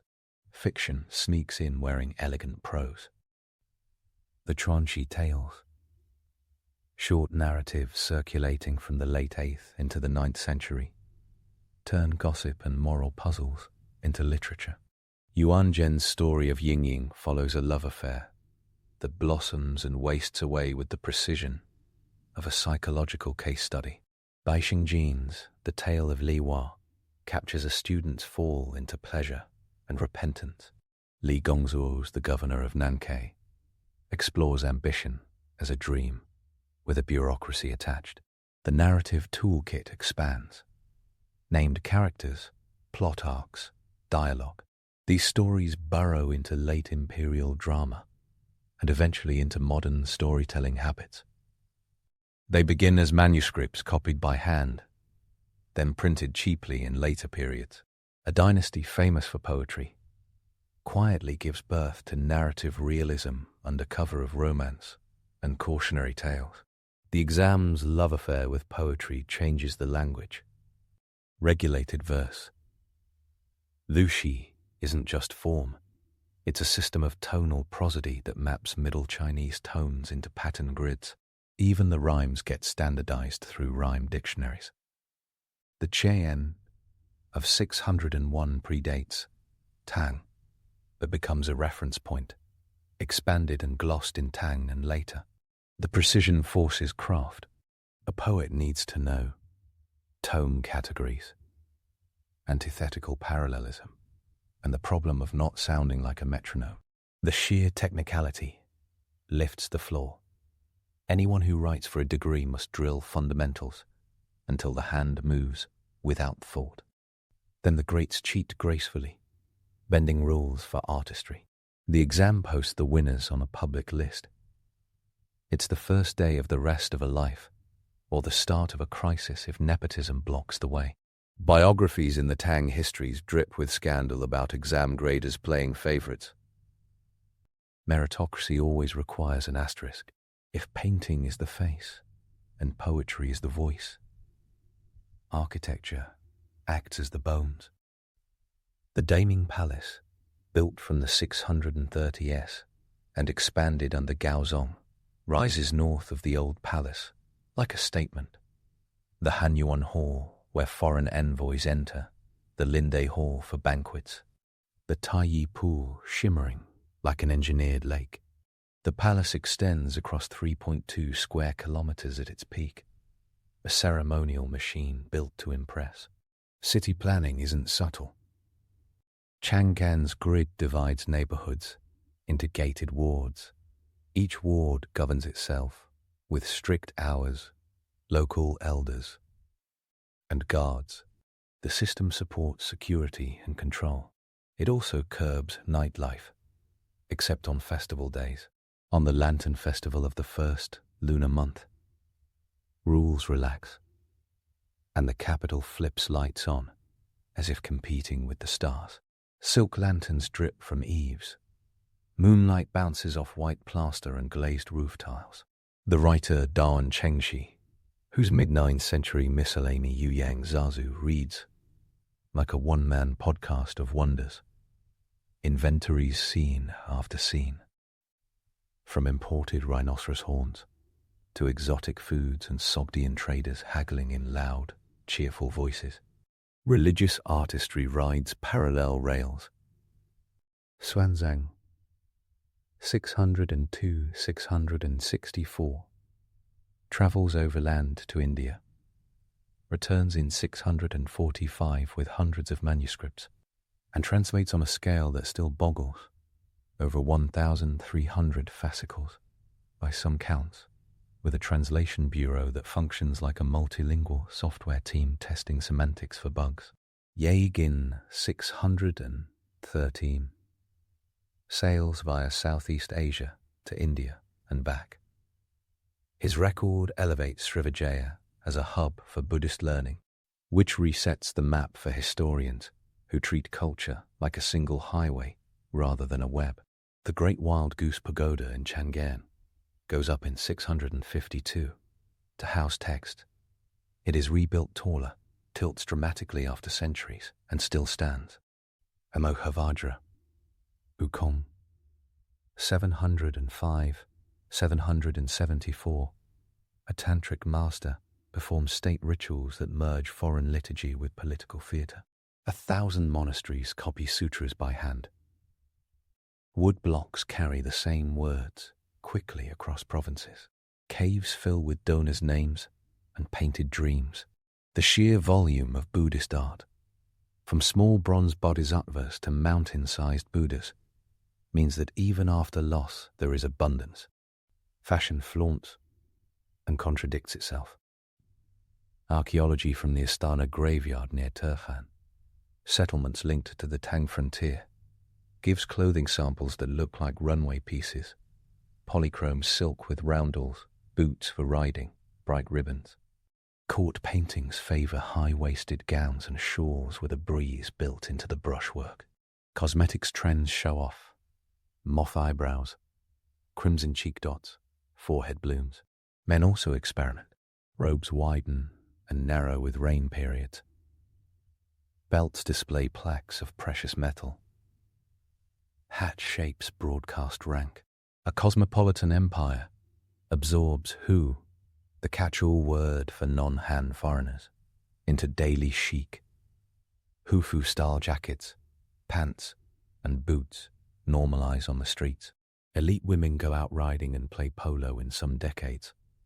The confidence reads like a society at ease with outside influence, because it is strong enough to filter and remix. The marketplace gets messy, in the best way. Grapes from the western regions lead to a wine culture at court that competes with grain-based brews. Recipes and menus in Tang miscellanies list hubing, foreign-style pancakes, alongside nantu, buns that later become household staples. Sugar shows up more often. Sweet pastries join the table. Spices like pepper, saffron, and cardamom season stews and gossip. The Grand Canal ferries grain from the south to the capital, and the compliments flow in reverse. Hangzhou becomes known for seafood and silk, Changsha for ceramics, Yangzhou for a kind of merchant swagger so intense that later poetry treats the city like a personality trait. Cross-cultural traffic leaves receipts. Japan's missions to Tang, the Kentoshi, run from 630 to 894, with intervals. Envoys and monks bring back painting styles, medicine, legal codes, and instruments. In 752, the eye-opening ceremony for the great Buddha at Todaiji in Nara features foreign monks and musicians. A Chinese monk, Jinjin, makes it to Japan in 753 after 5 failed attempts, sets up Tosho Daiji, and fixes calendrical and monastic regulations with precision. The Shosin Treasury, a time capsule from the 8th century, holds Tang objects from bejeweled Baya to glass from the West, a museum of global trade preserved by accident and bureaucracy. In Korea, unified Silla princes and monks study in Changjian and return with styles that become native standards. The Tang is not exporting civilization like a lecture. It's running a cultural swap meet where everyone stands to gain. Even the oddities are data points.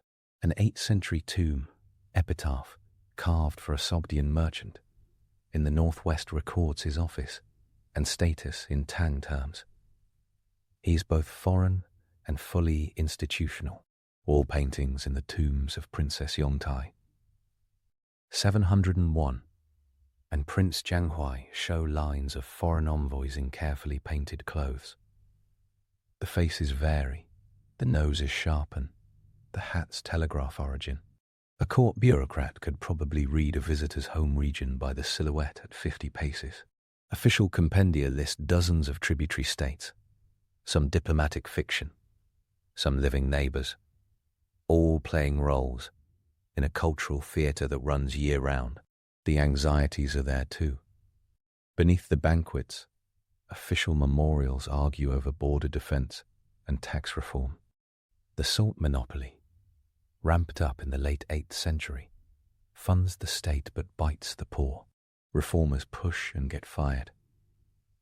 Conservatives block and get promoted. Artists get caught in the crossfire. Dumu, 803, 852, writes sensual miniatures and also pens policy suggestions. Li He, 790-816, burns bright and dies early, leaving poems so intense they start rumours that he was cursed by an inauspicious name. The late Tang becomes a laboratory of mood. Nostalgia heavy enough to bend time, satire sharp enough to draw blood. Another suppression of Buddhism will hit in 1955 under later Zhou. Tang already sets the precedent of folding, not erasing religion into statecraft. Authority floats up from the written record so thick that later editors nearly drown. The gigantically titled imperial histories, Ju Tang Shu in the 10th century, Xin Tang Shu in the 11th, rearrange the dynasty into moral chapters. Ouyang Shu, who helps compile the new book of Tang, also writes with the bite of someone who knows literary fashion from the inside. The comprehensive mirror for aid in government, compiled by Sima Guang in the 11th century, is the bingeable political saga that later officials keep on the desk, quoting errors of ancient ministers like traffic signs for the present. These sources preserve names, dates, and the bureaucratic DNA of cultural policy.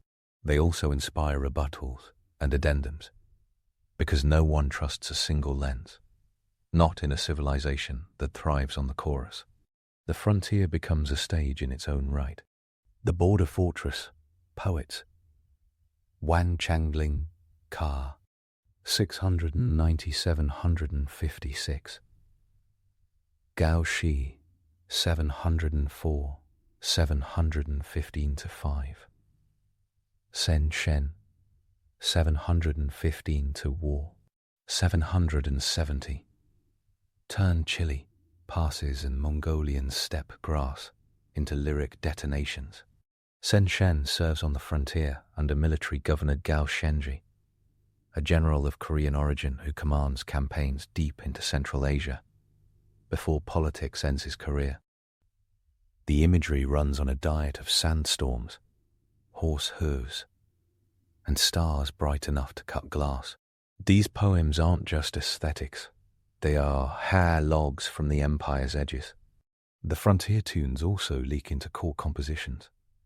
The idea of Hu music and the smell of roasting mutton hang in the capital, like a memory of a friend's party one cannot quit discussing. All this glitter stands on systems. The equal field system distributes land in principle. Tax registers record households. The government maintains granaries. The post-road network moves couriers faster than rumour. The empire writes itself into stels and canal logs. Calendars get reformed. In 724, the monk and astronomer Yi Xing helps produce the Dayan calendar and participates in the earliest recorded attempt at measuring the length of a degree of the meridian in China. A collaboration with the engineer, Liang, Lingzan. Water clocks tick. Armillary spheres rotate, and star maps light the minds of people who also tell fortunes for a living. Astrology, astronomy and algorithm share a desk without talking too loudly about epistemology. Myth loves a single villain or hero. History prefers ensembles. Empress Wu Zetian, ruling 690 to 705, the only woman to take the throne in her own name, boosts Buddhism, funds massive stonework at Longmen, and supports scholars who compile dictionaries and histories. She also runs a hardline political machine with a secret police that no poet wants to meet. The court painter, Jan Lieben, 673, straddles status, an aristocrat and a professional artist, recorded in one charming, brutal anecdote as reluctant to be treated like a craftsman in front of his peers. The career ceiling for artists shifts. The glass is smudged by ambition and class. Even the tomb objects tell the jokes. Those Sansai camels with musicians on their backs are mascots of the age. Caravans in miniature. Caravans for the afterlife. Archaeological catalogues list them with chilly codes. Museums light them like celebrities. They are technically funerary goods, minky, not living room decor. Yet their energy is the opposite of quiet. A musician sits cross-legged on the hump and plays a drum like he's seen the West Market at sunset, and some viewers today swear they can hear the beat. Printing jumps the gate and runs downhill. The Dunhuang Library Cave's manuscripts are 1,000 flowers, no one fertilized intentionally.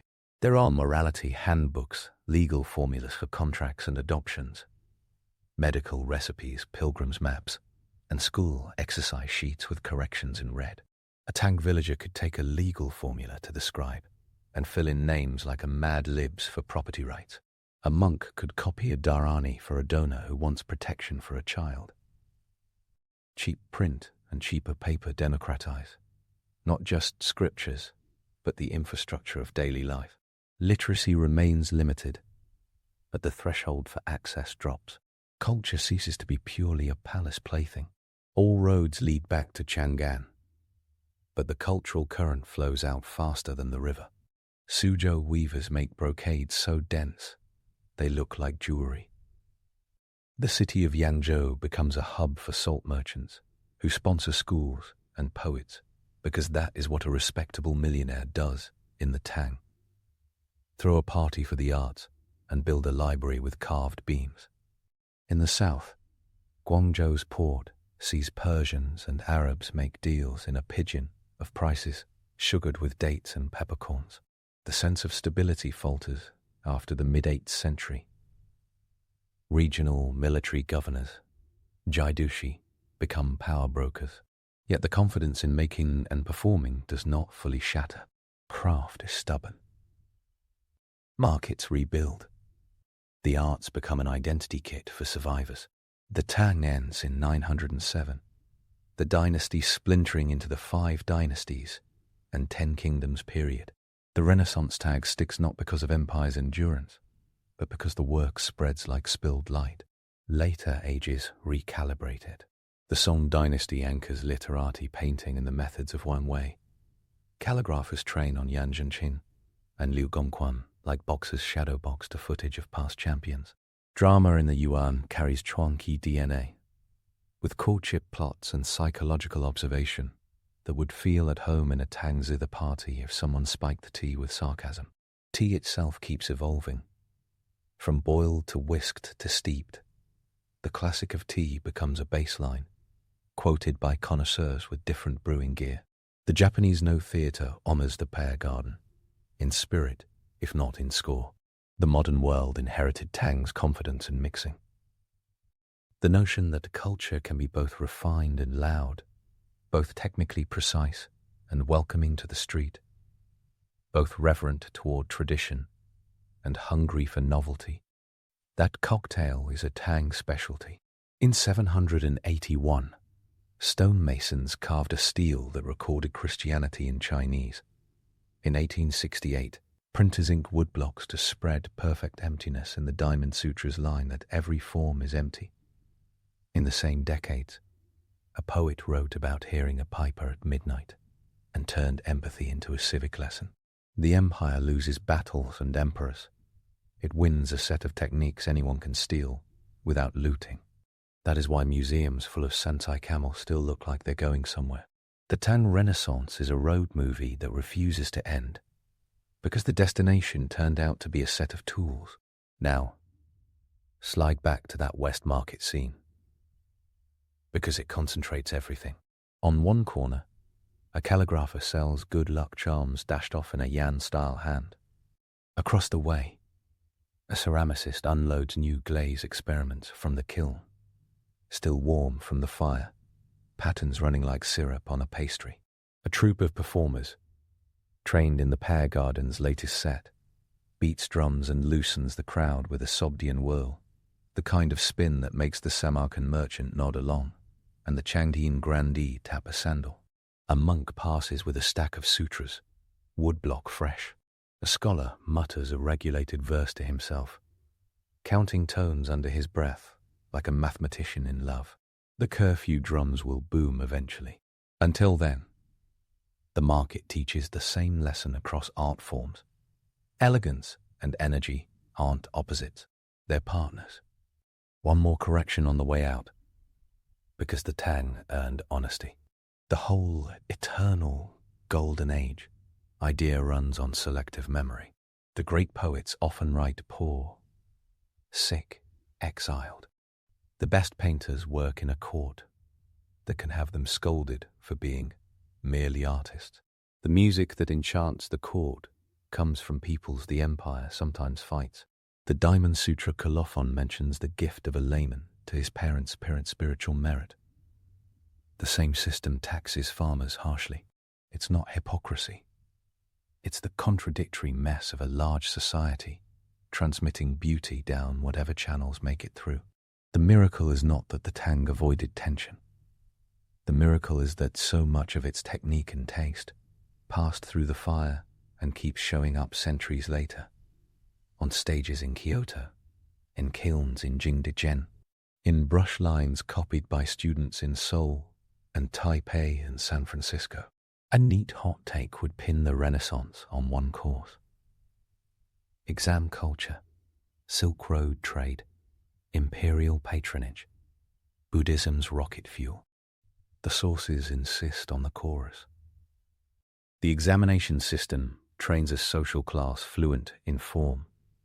Trade imports instruments and energy, from pippa techniques to glass. Imperial patronage builds labs like the Pear Garden and Daming Palace. Buddhism erects a nationwide studio. Copy this sutra, illustrate the Jataka, massage compassion into color. Disaster shakes the system into new shapes and spreads habits even wider. The perfect storm t-shirts itself. The Tang did not predict the modern world, but it beta tested the idea that cultural power scales with networks, not borders. So the last scene arrives without violins, just a poet's graphite, a painter's brush, a dancer's heels, a scribe's ink. Li Bai in exile writes a mountain bright enough to carry in the head for years. Du Fu, worried sick about taxes and grain, writes a home into being with reeds and riverbank. Bai Jui drafts a policy memo and a ballad the same week, then supervises waterworks at West Lake in Hangzhou that locals later attribute to him with a causeway and a legend. Yan Jinqing steadies his hand and shows grief the dignity of structure. A Changsha potter paints a fish, so alive it seems caught mid-flick. A Dunhuang artisan draws musicians in the margin, because the sutra needed company. The Tang Renaissance is that condition, when great art is not the exception to the rule of politics, but the way a society sees itself under the strong sun of history and decides to be more. The fact-checkers in the corner nod. Numbers line up. dates stamp themselves. The stories hold. According to the monumental Tang histories, the pear garden forms under Xuanzong. The Nestorian stele dates to 781. The Diamond Sutra prints in 868. Longmen's Vairocana measures 17 meters. Changshan's walls enclose over 80 square kilometers. The Belitung shipwreck carries roughly 60,000 ceramic pieces. The Dunhuang Library cave is sealed around the year 1000 and rediscovered in 1900. The rest is method, brush techniques, glaze formulas, musical scales, prosody maps, and appetite. A renaissance is a civilization, catching itself in the mirror and liking the reflection enough to improve it. Back at the West Market, the drums begin to quiet. Lanterns shiver, gate guards clear their throats. The curfew drum booms over Chang'an like a heartbeat. The dancers stop spinning. The scribe blots his last character. All that sound and color goes home under wooden beams to sleep. It will wake up again tomorrow, measured in 5-character lines, in the weight of a celadon bowl, in the curve of a calligraphic hook, in the spin of a dancer who learned her lines from a teacher, who learned them from a stage built by a music-loving emperor 16 centuries ago. The Tang walked off stage a long time ago. The encore is still going.